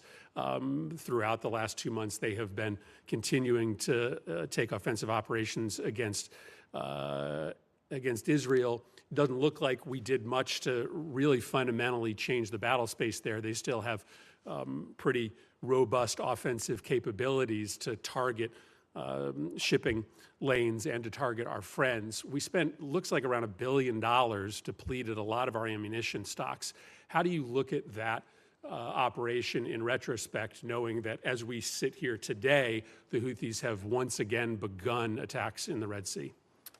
Well, thank you, Senator, for the question. I think we also have to look at it in the context of from the figures that I've seen, a 20 to 30% increase in shipping through the Red Sea, an increase in revenues through the Suez Canal, and what we do not have are our warships being used as target practice by the Houthis, was what, frankly, we had in the last administration. Now, do we need to work to make sure that's enduring? Perhaps the Houthi leadership hasn't fully gotten the message, but I would defer to Secretary Rubio, Secretary Hegseth, and the President on the way forward there. Thank you, Mr. Chairman. Thank you, Senator Murphy. Senator Barrasso. Thanks so much, Mr. Chairman. Well, congratulations to all three of you. Mr. Waltz, thanks so much for coming to my office yesterday, and enjoyed the discussion. I know you're going to do a terrific job representing our nation's interests at the United Nations. We are the largest financial contributor to the U.S. We've contributed, what, $13 billion to the United Nations the last fiscal year. As the U.S. ambassador to the UN, you're going to need to closely examine how American taxpayer funding is being used by so many of these international programs. Could you talk about your commitment to reviewing every dollar going to the UN to ensure that our taxpayer dollars is being used wisely? And I mean, if I recall, you had a list yesterday of just some amazing places that I think taxpayers would be really offended to see that their taxpayer dollars were going to through the United Nations. Could you share some of that information with us? Thank you, Senator, and I always appreciate our time together. One of the kind of the main thrusts of the UN, particularly over the last, I'd say, couple of decades, has been on climate and focus on climate change and a number of initiatives. And setting aside the debate on climate, if you just look at the organizations amongst the 80 various specialized agencies, core programs, and funds, you have the UN Environment Program, the UN Convention to Combat Desertification, the International Union for Conservation of Nature, the Secretariat of the Pacific Regional Environmental Program, the Global Environment Facility, the Commission for Environmental Cooperation, the Montreal Protocol, and then you have other agencies like the Global Fund for HIV, Tuberculosis, and Malaria. Okay, but it has as its core mission, one of its core missions, not necessarily those things, but climate change is the largest global health challenge in the 21st century. And just to further, I mean, I have a page here, Mr. Chairman, or I have a list of pages, 455 of international organizations that we contribute some type of funding towards, and just let's put those in the record. A few of them. The Pacific Salmon Commission, the Pacific Islands Forum Fishery Agency, the Pan-African Postal Union, the Pan-American Health Organization, the Pan-American Institute on Geography and History, the International Lithosphere Program. I mean, so these are the, again, this is, it's quite a list.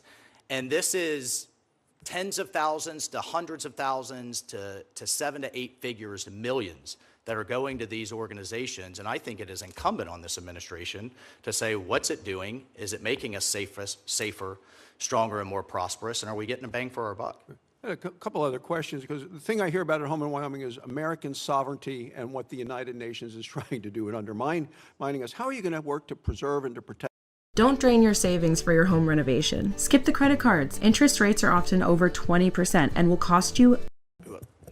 Thank you, Senator. And I have to say, America's sovereignty will always be first and foremost as we engage all of these international organizations.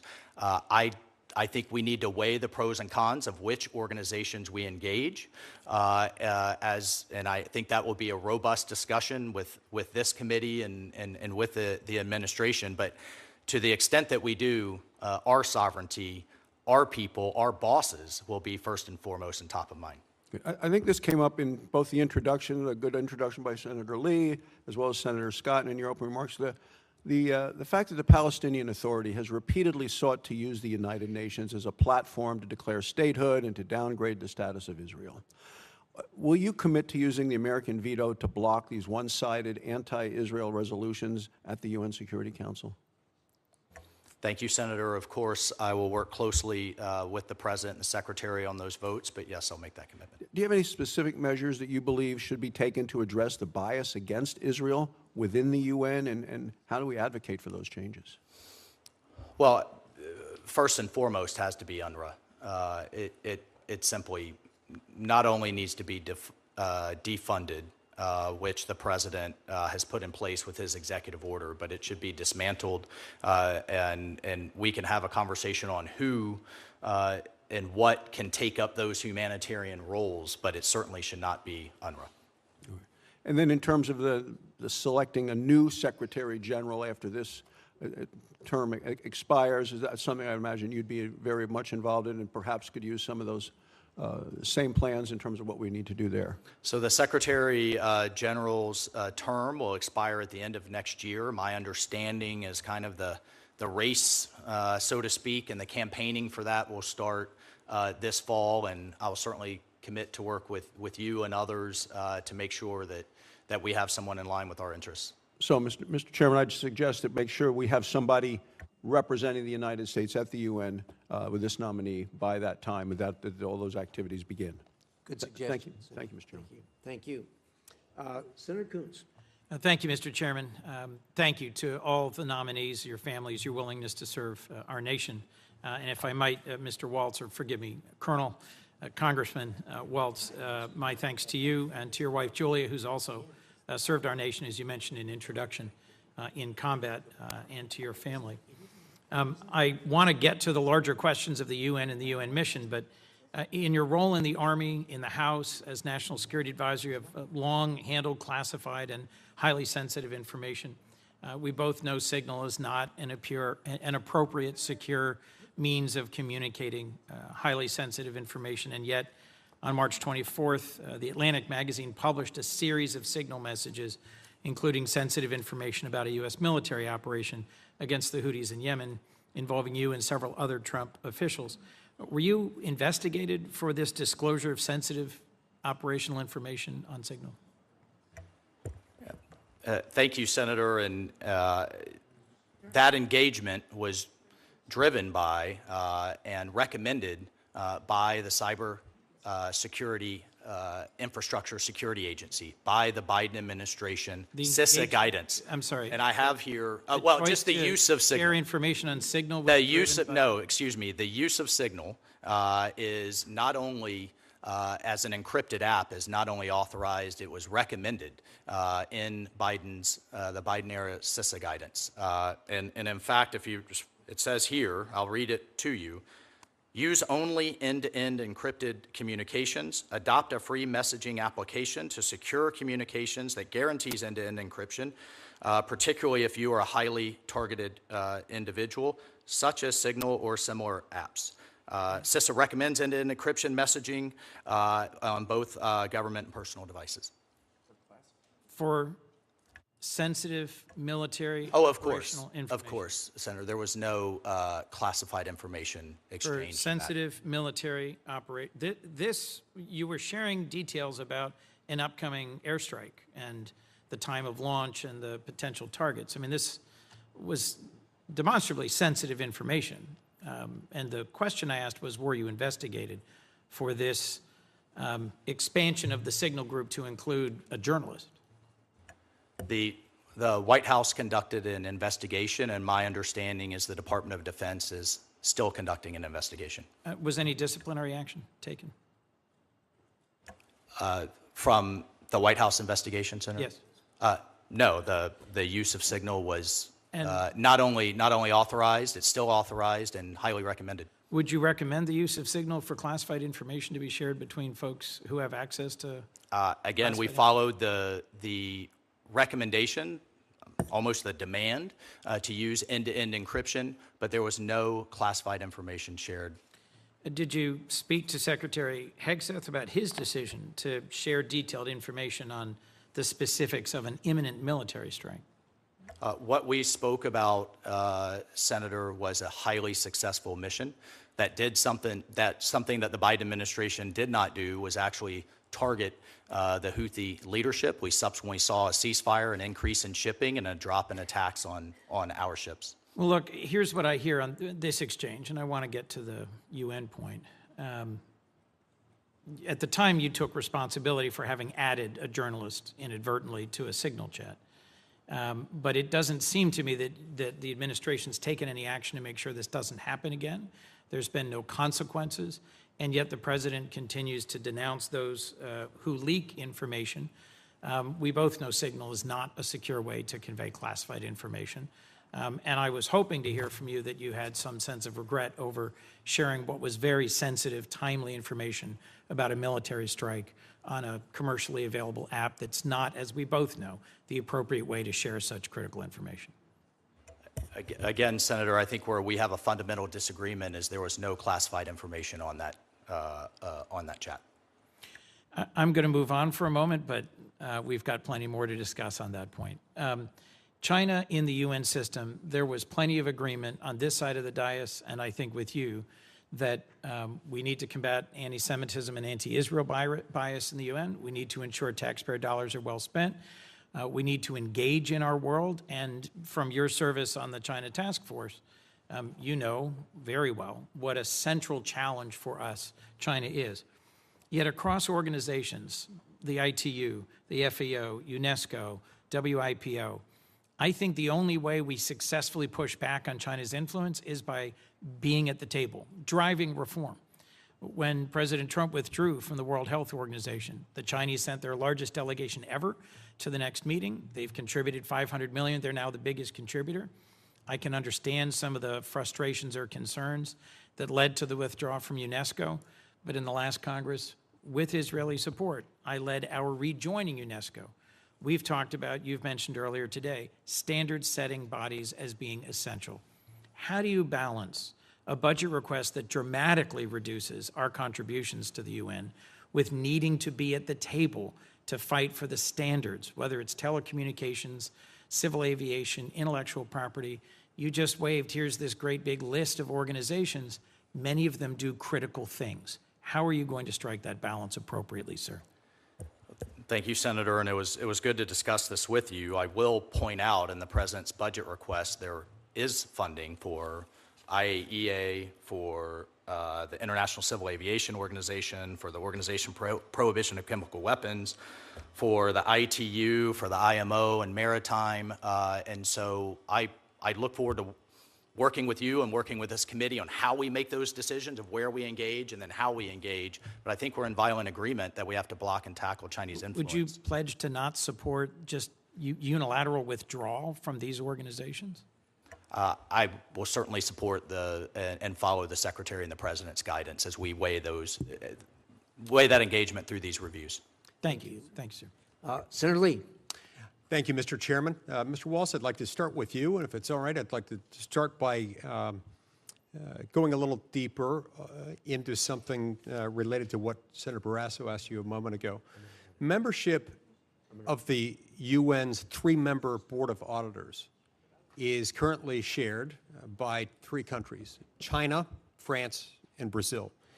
Now, this is a body that's appointed by the UN General Assembly, of course, and it's tasked with generating accurate accounts of UN funds and UN programs, where the money's going and so forth. But an audit is, of course, by definition, it's only as reliable as its auditor.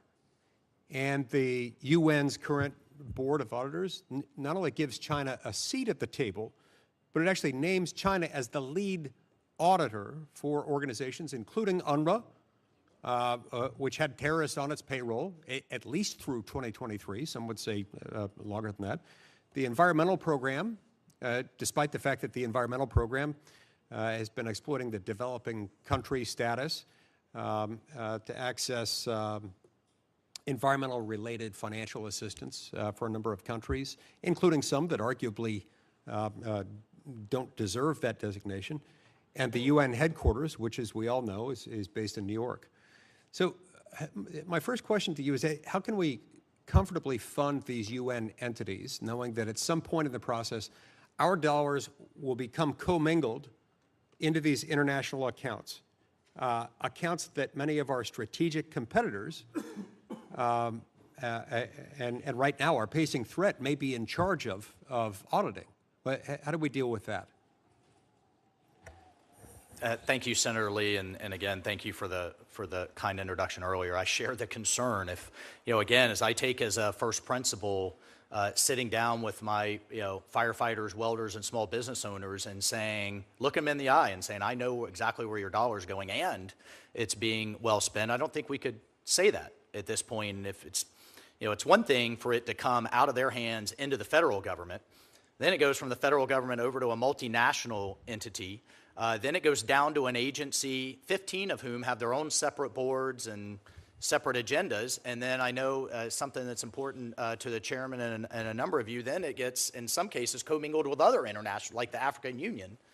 Of course, we don't know exactly where it's going. I pointed out earlier, in the early 90s, actually in the Clinton administration, some folks in this body said enough is enough, and we got the closest thing we have, the Office of Internal Oversight and Investigation. It's the closest thing that there is to an IG, but it still reports to itself. It's not truly independent, and it's not necessarily just on the money side. If you have whistleblowers that say there's fraud, waste, and abuse, it basically comes back to itself, or even things like sexual abuse out in the UN's peacekeeping forces. Right. We need an actual independent entity that we all have confidence in to understand where this money and other nefarious activities are happening. Right. And then it becomes sort of like a self-licking ice cream cone. The self-auditing rogue actor within the UN is not necessarily one to be trusted. The UN's budget has gone from $15 billion to $65 billion in the last 20 years, and I don't think we're getting the commensurate return on our dollar. Now oftentimes the U.S.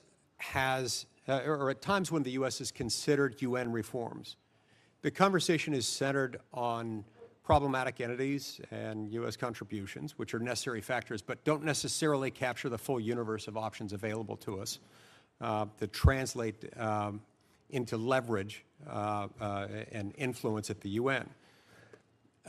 Decades ago, at the direction of Congress, the State Department started producing an annual report on UN voting practices. This has occurred since 1983, so about 42 years this has been going on. The report demonstrates that, candidly, the U.S. is outvoted in the vast majority of cases at the UN. It's just how it turns out. Now, despite having this report at our disposal, successive administrations, administration after administration since we've had this report, they have yet to draw much of a correlation between voting coincidences at the UN and the provision of U.S. foreign aid, with the U.S. consistently providing aid to countries who actively and routinely, almost as a matter of course, oppose U.S. positions at the UN. So as the current administration carries out this much needed, very much welcome, long overdue review of U.S. foreign aid so as to recalibrate our aid to our interests, should voting patterns at the UN be used as something of a metric to take into account and to determine and qualify U.S. foreign aid recipients? Senator, I think it's a fantastic point. It absolutely should be. I'll commit to work with this committee, with the Secretary, to put mechanisms in place that it is. But to your point, if you look at the aid, by the figures I've seen, over $100 billion have gone through UN entities into Africa, and we're looking at between a 29 and 32% voting coincidence rate.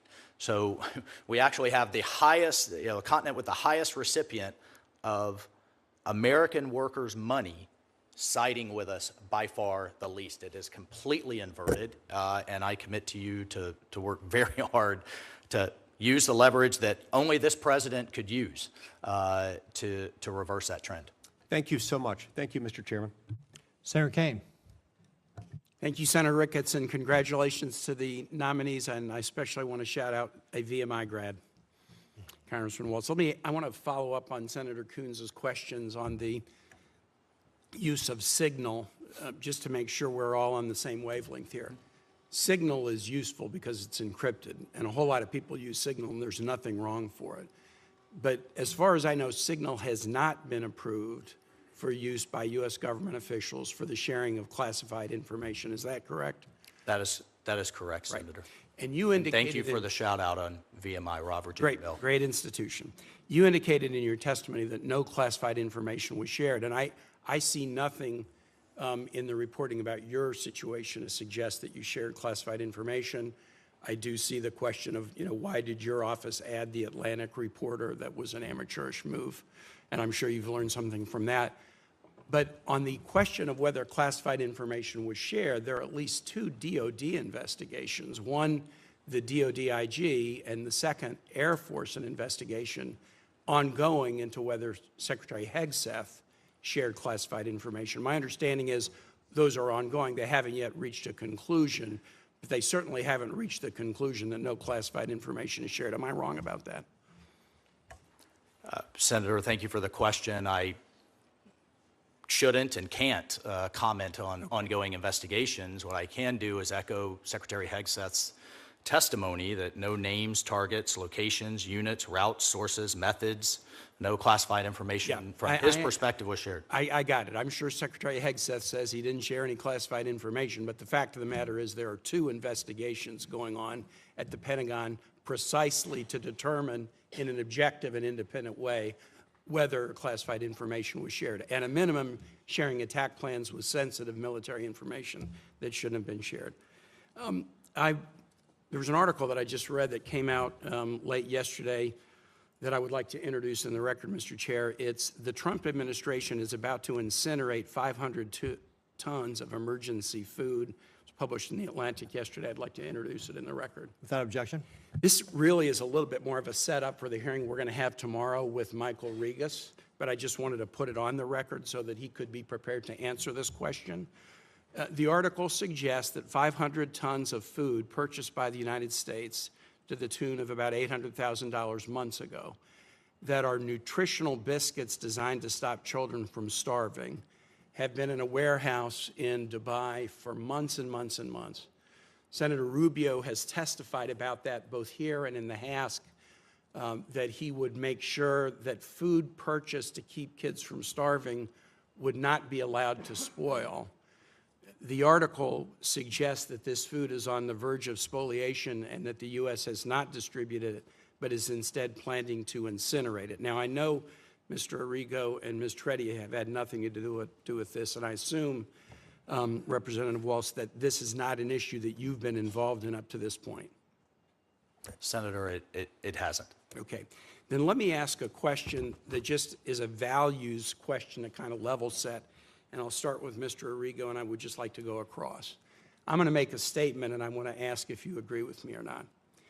If the United States has purchased specialty foods designed to help kids from starving, we should deliver that food to kids rather than allow it to spoil and incinerate it.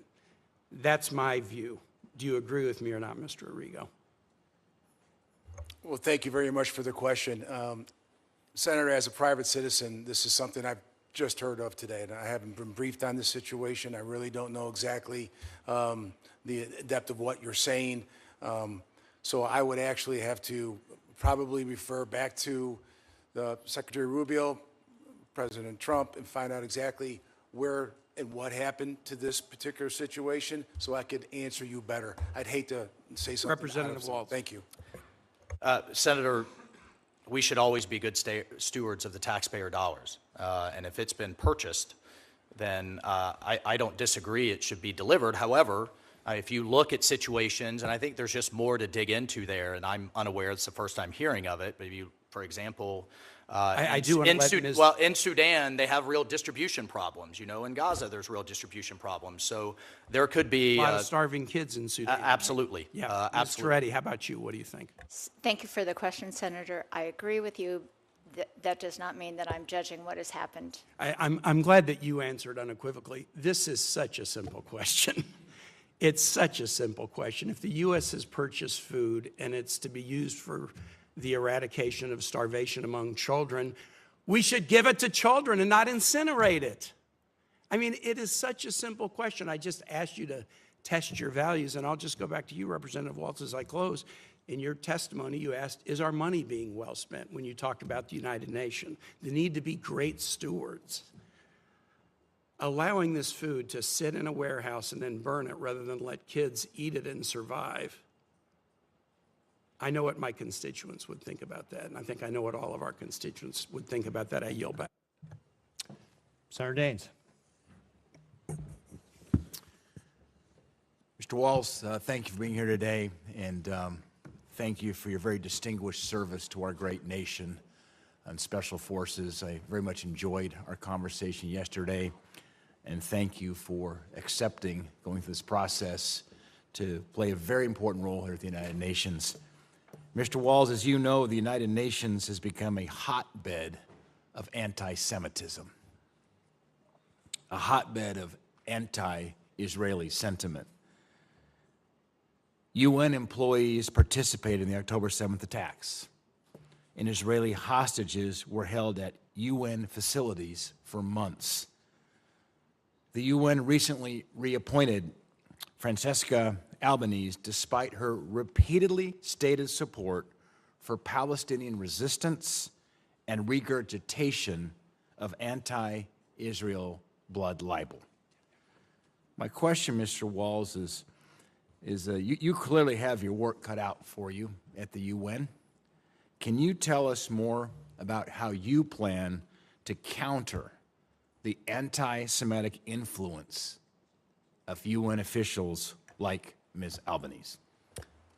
Well, thank you, Senator, and I always enjoy our engagement as well, and your advocacy for the America First agenda. I mean, just to add a couple points to your list and then to answer your question, you know, it's notable that the military leader of Hamas, Mohammed Sinwar, had an UNRWA badge on him in the tunnels of Gaza.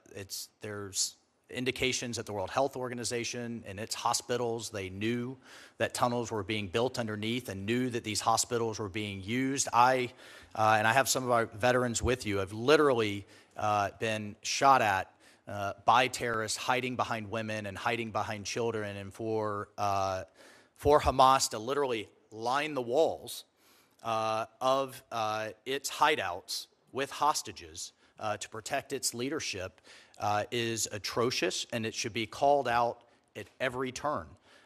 Yet, we just had to veto a resolution in the Security Council that went after Israel in what is absolutely a horrific war, and didn't even mention Hamas. And certainly didn't mention the fact that its leaders deliberately sacrifice as a matter of... We're Tire Rack. We test tires to provide you with truth, transparency, and unbiased recommendations. We stock over 1 million tires to ensure we have what you... Probably the easiest way to answer your question is sunlight is often the best disinfectant, and to continue to spotlight it and use not only the platform that is this position, but I think one of the best communicators in the world, which is President Trump, Secretary Rubio, and the leadership in this administration to continue to call it out. Mr. Waltz, thank you, and I'm grateful that you have moral clarity on this important issue. And certainly, as somebody who, like yourself, you have served in special operations. These are not theoretical exercises for you. You've seen the conflict between good and between evil. We talked a bit about Central Asia yesterday, Mr. Waltz. It's a vitally important region, rich in natural resources. As you mentioned, you've spent some time over there in your prior career. Much of those resources are untapped, and the region could be a valuable new partner for energy exports to Europe. The UN, unfortunately, has pushed Central Asian countries to only adopt really a radical green agenda instead of more a balanced approach of all the above energy. And these radical green development goals could hinder the growth and success of developing countries like we see in Central Asia. Mr. Waltz, how can you, as UN ambassador, ensure that Central Asia is encouraged to take advantage of its vast and considerable energy resources to foster a more sustainable and a prosperous future? Yeah, thank you, and I appreciated the conversation and always learn a lot from them. One of the things that I admire about how President Trump approaches diplomacy, we saw it in his first Middle East trip, is what I call commercial diplomacy. The thing that binds people together often is business. It transcends dogma. It transcends ancient ideologies. You're seeing that in the Abraham Accords. When people are talking about data centers and rail and roads, they're not talking about thousand-year-old hatreds in Central Asia in particular. I mean, going back to the old TAPI pipeline, Turkmenistan, Afghanistan, Pakistan, India, one could only imagine if that had been in place.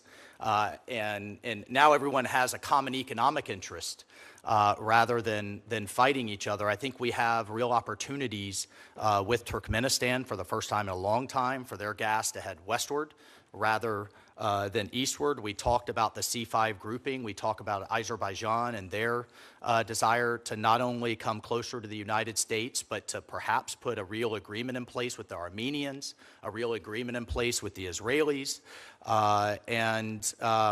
the commercial opportunities that abound for not only for American business, but that will change the geopolitical landscape. And I look forward to working with you and those groupings within the UN along those lines under the President Secretary's leadership.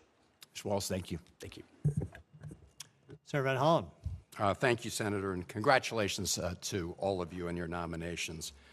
Congressman Waltz, I want to start with some questions related to your tenure at the National Security Council that will also relate to your responsibilities at the United Nations, especially in the area of international humanitarian relief, because you presided over a period where Elon Musk was given a blank check to take what he called a chainsaw to AID, and as part of that, undermined many ongoing humanitarian operations, including the one in Sudan, where the freezing of U.S. humanitarian assistance resulted in the closure of nearly 80% of emergency food kitchens. 2 million people were left without access to food. Many of them died, and that's not theoretical either. I want to turn to another humanitarian disaster, and that's in Gaza. And of course, the horrendous situation in Gaza was brought about as a result of the horrific Hamas attacks of October 7, 2023. It's also true that the government of Israel has a responsibility to conduct that war in accordance with international law and humanitarian principles. For 78 days, the Netanyahu government imposed a total humanitarian blockade on Gaza, including blockade on food. I didn't hear you or President Trump or Secretary Rubio ever call upon the Netanyahu government publicly to end that blockade. The Netanyahu government then replaced the system of distribution of food through vetted international organizations, including, for example, the World Food Program that Cindy McCain heads. They replaced it with a private entity, which is supported by mercenaries, known as the Gaza Humanitarian Foundation, a real misnomer. The organization's original executive director resigned, saying that it was not possible to implement their plan while adhering to humanitarian principles. Cindy McCain said they don't have nearly enough access points and they don't have nearly enough food going in. As you probably know, it's been called a death trap. Hundreds of Palestinian civilians crowding to get food have been killed, either by the security contractors, mercenaries, or by the IDF. So my question to you is, why should American taxpayers be footing the bill, even part of the bill, in support of the so-called Gaza Humanitarian Foundation? Thank you for the question, Senator. And just to address your first question in terms of USAID and its current status, it is currently operating under the State Department. It's been merged, which you may disagree with, but I think is a perfectly valid approach. I'm sorry. I'll just point out that both the United Kingdom and Australians have done the same thing. I can't tell you how many times I've talked to a foreign service officer or an ambassador out in the field, highly frustrated that aid was on a different page than their objectives in the country. And so I certainly support the Secretary's reorganization. We have a strong disagreement. If you could answer my question about American taxpayer dollars going to fund this private entity with I would certainly extend an appreciation in my heart out for a couple of veterans who were just attacked by Hamas with grenades as trying to distribute aid that I understand, according to reporting, works for this organization. I don't think this should be a zero sum. I do agree that is a humanitarian crisis in Gaza. I hope you would agree that Hamas could stop it tomorrow by laying down their arms and releasing the hostages. I agree, and we so let's support settle on that. Special Envoy Witkoff and his efforts to again bring a ceasefire, which he was able to bring. Look, you all said you were going to end the war in Gaza on day one. It's a long way from well, I have when one the other president question. said all hell to pay. Let me just let me ask you a that we actually question. got a Congressman, ceasefire. I want to ask you a question on the West Bank. You saw that an American citizen was killed the other day by violent settlers. Do you see that report? I actually, Senator, to be honest with you, I did not see that report. All right. Do you agree that it's the responsibility of the United States government to ensure the accountability in the deaths of American citizens overseas? Senator, I would say it's a key function of any embassy or ambassador to ensure U.S. citizens are protected abroad. Okay. Well, I hope we will pursue that. You know, one of your first actions, along with the president, was to get rid of the Biden-era executive order that would impose sanctions on both violent settlers and violent Palestinian militants in the West Bank. And we've now had 5 Americans actually killed since October 7th in the West Bank, and no accountability. I think when you withdrew that executive order, you sent a very bad signal. I hope we can work together to make sure that we protect all American citizens overseas. Senator Paul. Mr. Waltz, do you believe President Trump has the constitutional power to determine troop assignments?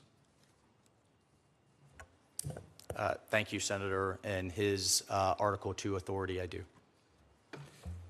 In the summer of 2020, there was much discussion and there have been statements by President Trump that he intended to draw down troops in Afghanistan. You were serving on the Armed Services Committee at that time, and Liz Cheney and Jason Crow put forward an amendment.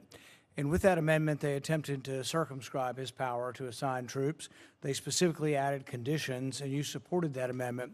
So I guess my question is, which is it? Does President Trump have the power under the Constitution to determine troops, or do you think Congress should, as you attempted to do when you voted for Liz Cheney's amendment, do you think Congress has the right to limit his power to remove troops from a war situation? I certainly, thank you, Senator. I certainly supported President Trump's effort to draw down our forces, to keep Bagram Air Base, to keep a lid on counterterrorism, and certainly keep a powerful presence there. You voted for the Jason Crow amendment, the Liz Cheney amendment, to place restrictions on his ability to remove troops. Specifically, the amendment said he couldn't draw them down under 8,500 troops.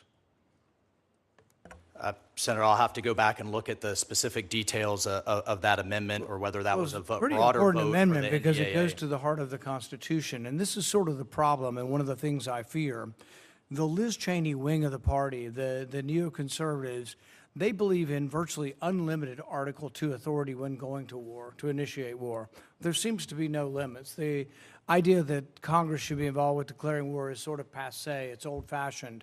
But when it comes to ending a war, you voted with Liz Cheney and the others to say that the president couldn't end the war, that he had to perform different reports. Here's what one of the reports said that he had to do before he was allowed to remove troops. This is the Cheney-Crow Amendment. It required a report from President Trump concerning the status of women's access to voting, education, justice, and economic opportunities. You know, support for women's rights is great, but it's really not typically given as a reason to go to war or stay at war. And basically the amendment you voted for based the decision on whether or not he would have to explain himself as to how well it was going for women in Afghanistan before Congress would consent. Specifically, the amendment says you wouldn't fund or allow him to move troops with DOD funds. It was an incredible amendment. I've never seen anything like this, where Congress actually voted to remove DOD funds to let the president remove troops from a war theater. Look, I'm a big fan of the limitation of presidential power on initiating war, but once we're at war, I've never really quibbled with the president's power to execute the war, to be the commander-in-chief. When you were deployed, I can't see Congress coming to Congress and saying, well, how are women's rights over there for Colonel Waltz? Should he be able to go in there or leave because, well, let's have a congressional report on this? I mean, I think that's insane, and I just don't understand how you could have voted for this. I mean, should Congress force President Trump to analyze such vague terms as justice before removing troops from a war zone? I mean, I don't understand how you could have voted for this amendment. Senator, I look forward to continuing our discussion that we had. There's a lot of room in between where we have troops and necessarily if we're at war. So, for example, we've had troops in Colombia for quite some time. They're not actively engaged in combat. They're engaged in a training mission to help that government through our presence on the ground. Afghanistan was and one of the so rare I think times. one of the things at the time the Afghanistan was president one was of the looking rare to do times was when Congress actually had authorized. We voted for an authorization of force. It's one of the few times I can think of in recent history I would have actually supported that resolution. Congress voted to send the troops to Afghanistan to get the people who attacked us on 9/11. And yet you were willing to, in a war zone where soldiers were at war, place restrictions on the president's ability to move troops around based on women's access to voting. There's also another clause in there that said based on how well the Afghans were dealing with disabilities. Look, I have a great deal for people with disabilities. That's a big issue in our country, but it really isn't an issue of war. And to hamstring and tie President Trump's hands and say, oh, well, you can't remove, troops until we discuss how well the Afghan government is dealing with disabilities. Are they going to be able to deal with disabilities when we go? I guess it just worries me that you come more from the Liz Cheney wing of the party than the Donald Trump wing of the party. Senator, I am squarely with the president, have been with him in every single election I participated in and him with me in terms of the limits on hard power. And I can tell you for certain that people who hate war the most are the people that have to go fight them and die from them. I have many of them with me, and I never want to attend another funeral, and I certainly support the president's diplomacy first, as I know you do, approach, as we just saw in the Middle East, his commercial diplomacy that we're seeing around the world, and will do everything I can, if confirmed as ambassador of the United Nations, to keep us out of wars and to end conflicts. Senator Booker. Congressman Waltz, I've watched this hearing, and I've been really disappointed. And what's been troubling to me about your nomination from the beginning is your failure to just stand up and take accountability for mistakes that you made and that all Americans know that you've made. Everyone in this room, every one of us has made mistakes, but what America expects from leaders, especially leaders who are tasked with our national security or could be tasked with the position for which you're nominated for, is for people to stand up and just take responsibility, take accountability. But I heard you just blame Biden. I've seen you not only fail to stand up, but lie. You said about this person when you were involved in the sharing of sensitive information about imminent military operations. I've listened to you now for weeks and months.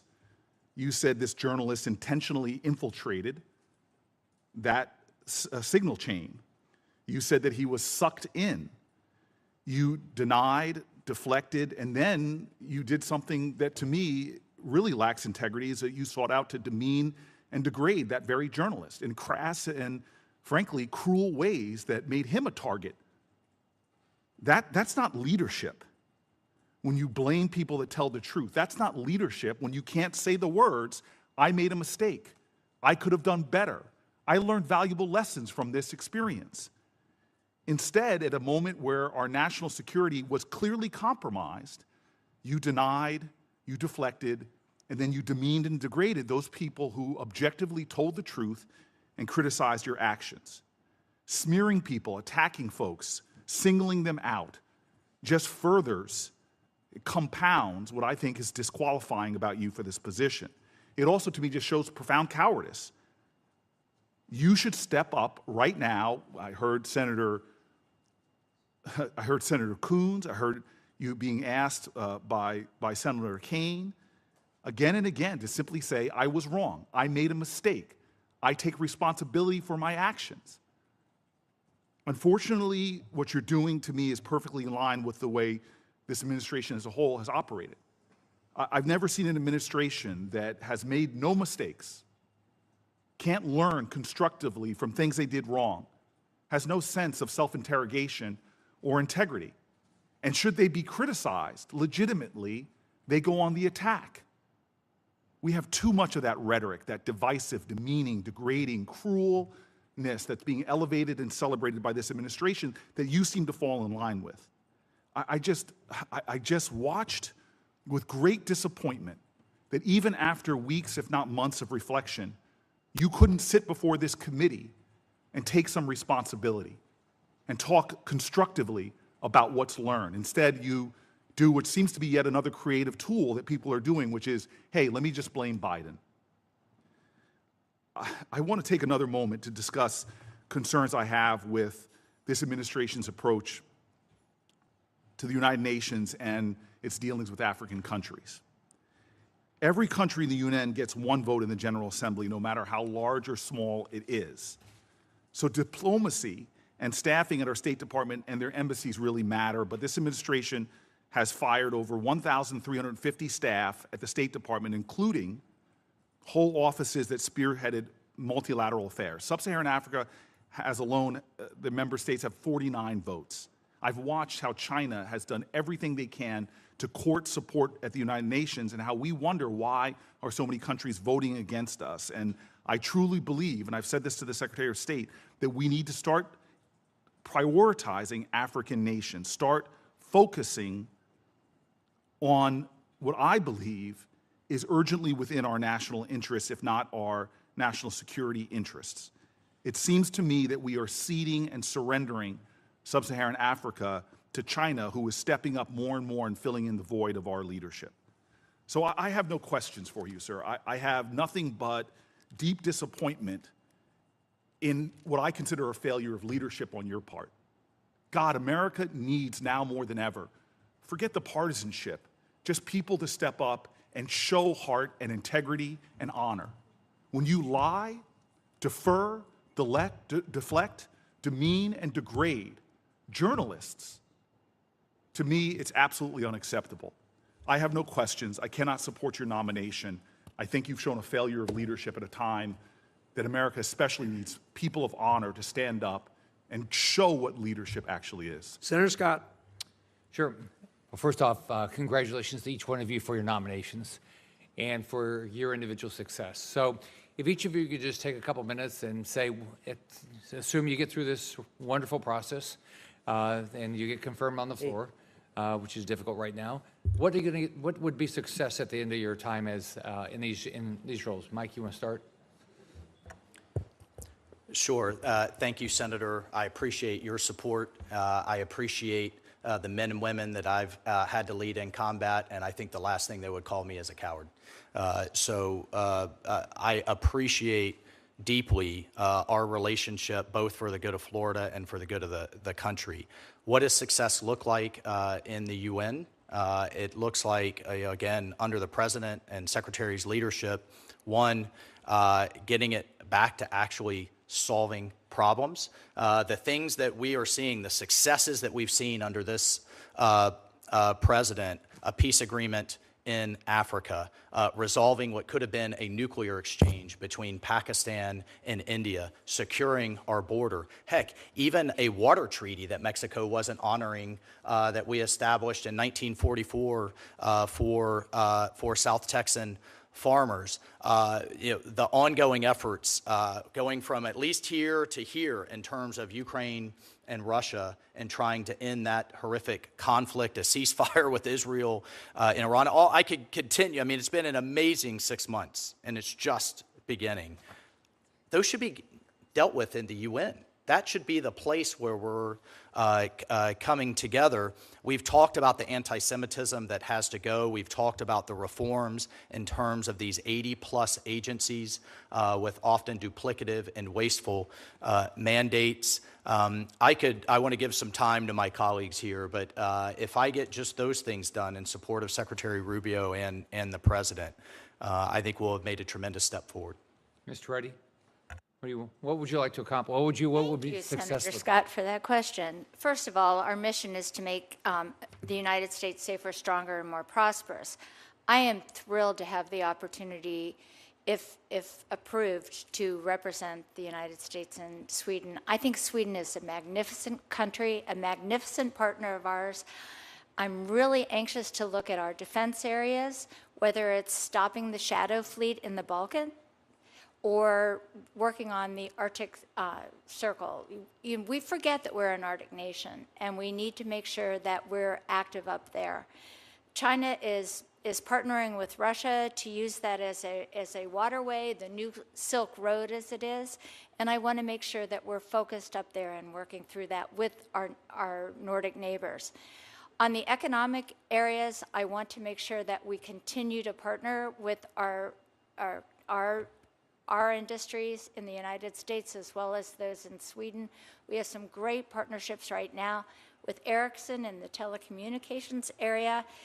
Saab-Boeing partnership is exceptional, and I would like to build on that. IKEA is continuing to invest in the United States, and just recently we signed a TSA where we will have commercial satellites being deployed from Sweden with a commercial company called Firefly. So those are a few of the things that I'm looking forward to. Thank you for the question. Mr. Rigo. Thank you very much, Senator. Thank you very much for taking the time to speak with me the other day. I've been sitting on the bench for 7 months. I haven't done that in business, and I haven't done it in sports my whole life. And I am ecstatic, or maybe just overwhelmed with the fact that one day, if confirmed, I can get to Portugal and do the mission that President Trump and Secretary Rubio have entrusted in me. And I will let the people know, the amazing people at the embassy there in Lisbon, that what they're going to get from, if confirmed, from this ambassador is going to be a lot of empathy, passion, and a lot of common sense.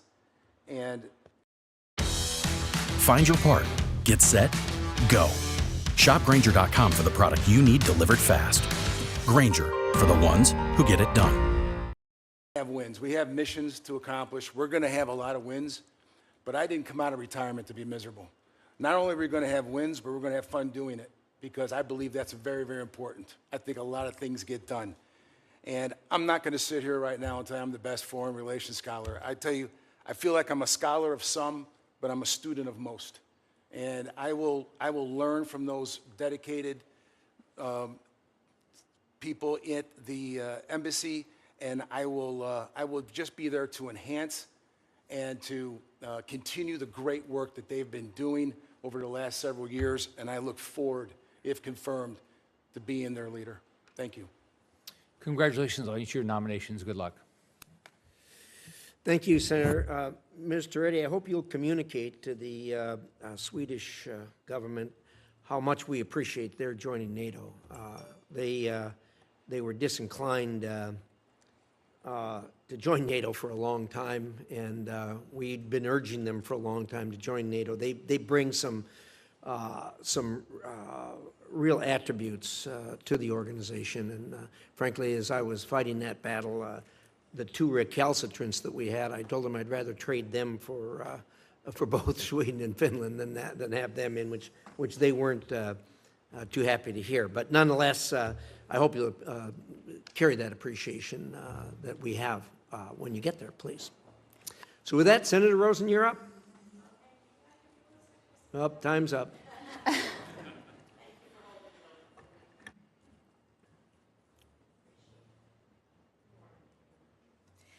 And again, thank you, Mr. Chairman. I appreciate it. But before I begin my questions, I just want to raise my deep concerns with the mass reductions in force that took place in the State Department on Friday.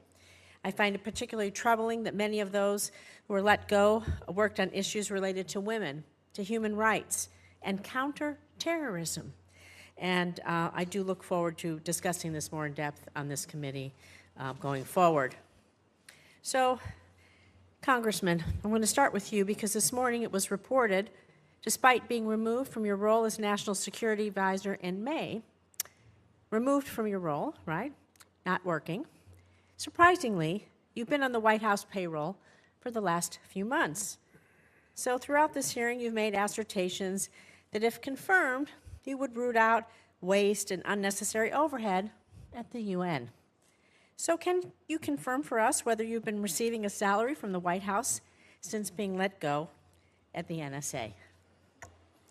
Thank you, Senator. I was not fired. The president never said that, nor did the vice president. I was kept on as an advisor, transitioning a number of important activities, and now hope to be confirmed with the Senate's consent So you're saying that you were not to be dismissed from your UN. role, as was publicly reported, because it's also been publicly reported that you've been receiving almost $200,000 of the taxpayer money since you were dismissed from being the national security advisor. Well, the reporting, Senator, is fake news, which shouldn't surprise anyone. The president was clear. His announcement was, I will nominate Fake news Mr. can't Waltz, be the and then answer the to vice president everything. was quite clear So we're going to that- move on to UNESCO because we got a lot to talk about there.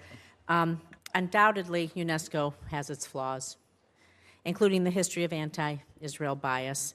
But the U.S. has also played a key role in defending Israel at the UN agency. So the U.S. has called for votes against unbalanced resolutions and supported efforts that promote international Holocaust education, press freedom, literacy programs, scientific innovation, and protect and restore cultural heritage sites. Since rejoining UNESCO in 2023, the U.S. has also successfully included references to Hamas's October 7th terrorist attack and the plight of the hostages in UNESCO documents. However, during periods of U.S. withdrawal from UNESCO, China has stepped up its own engagement, becoming UNESCO's largest financial contributor and using this platform to push its own priorities. We know they are contrary to ours.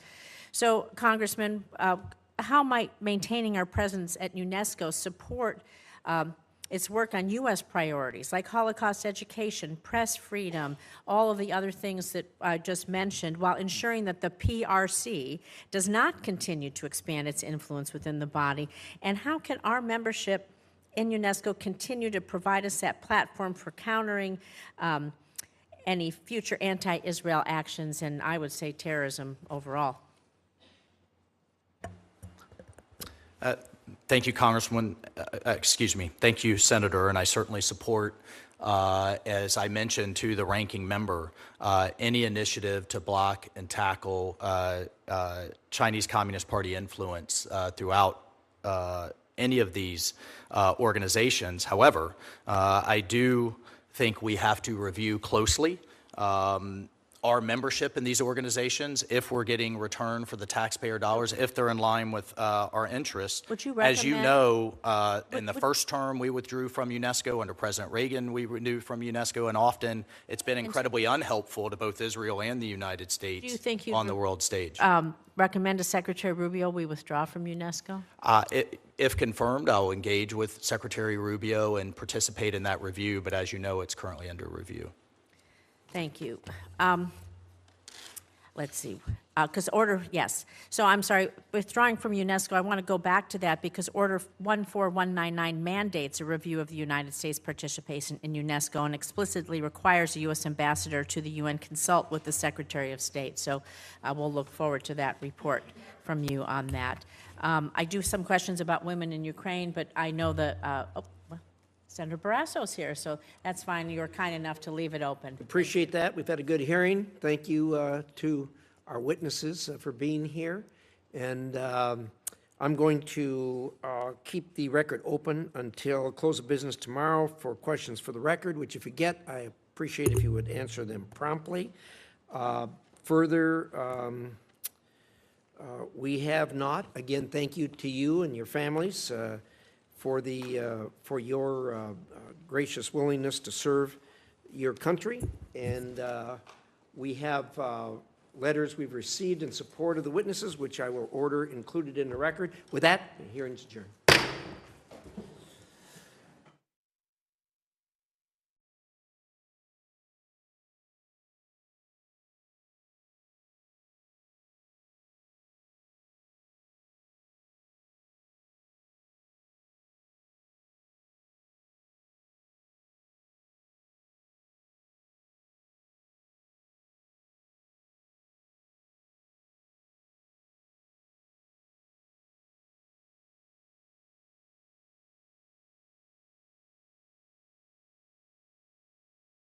Why does the U.S. pay higher drug prices than other countries?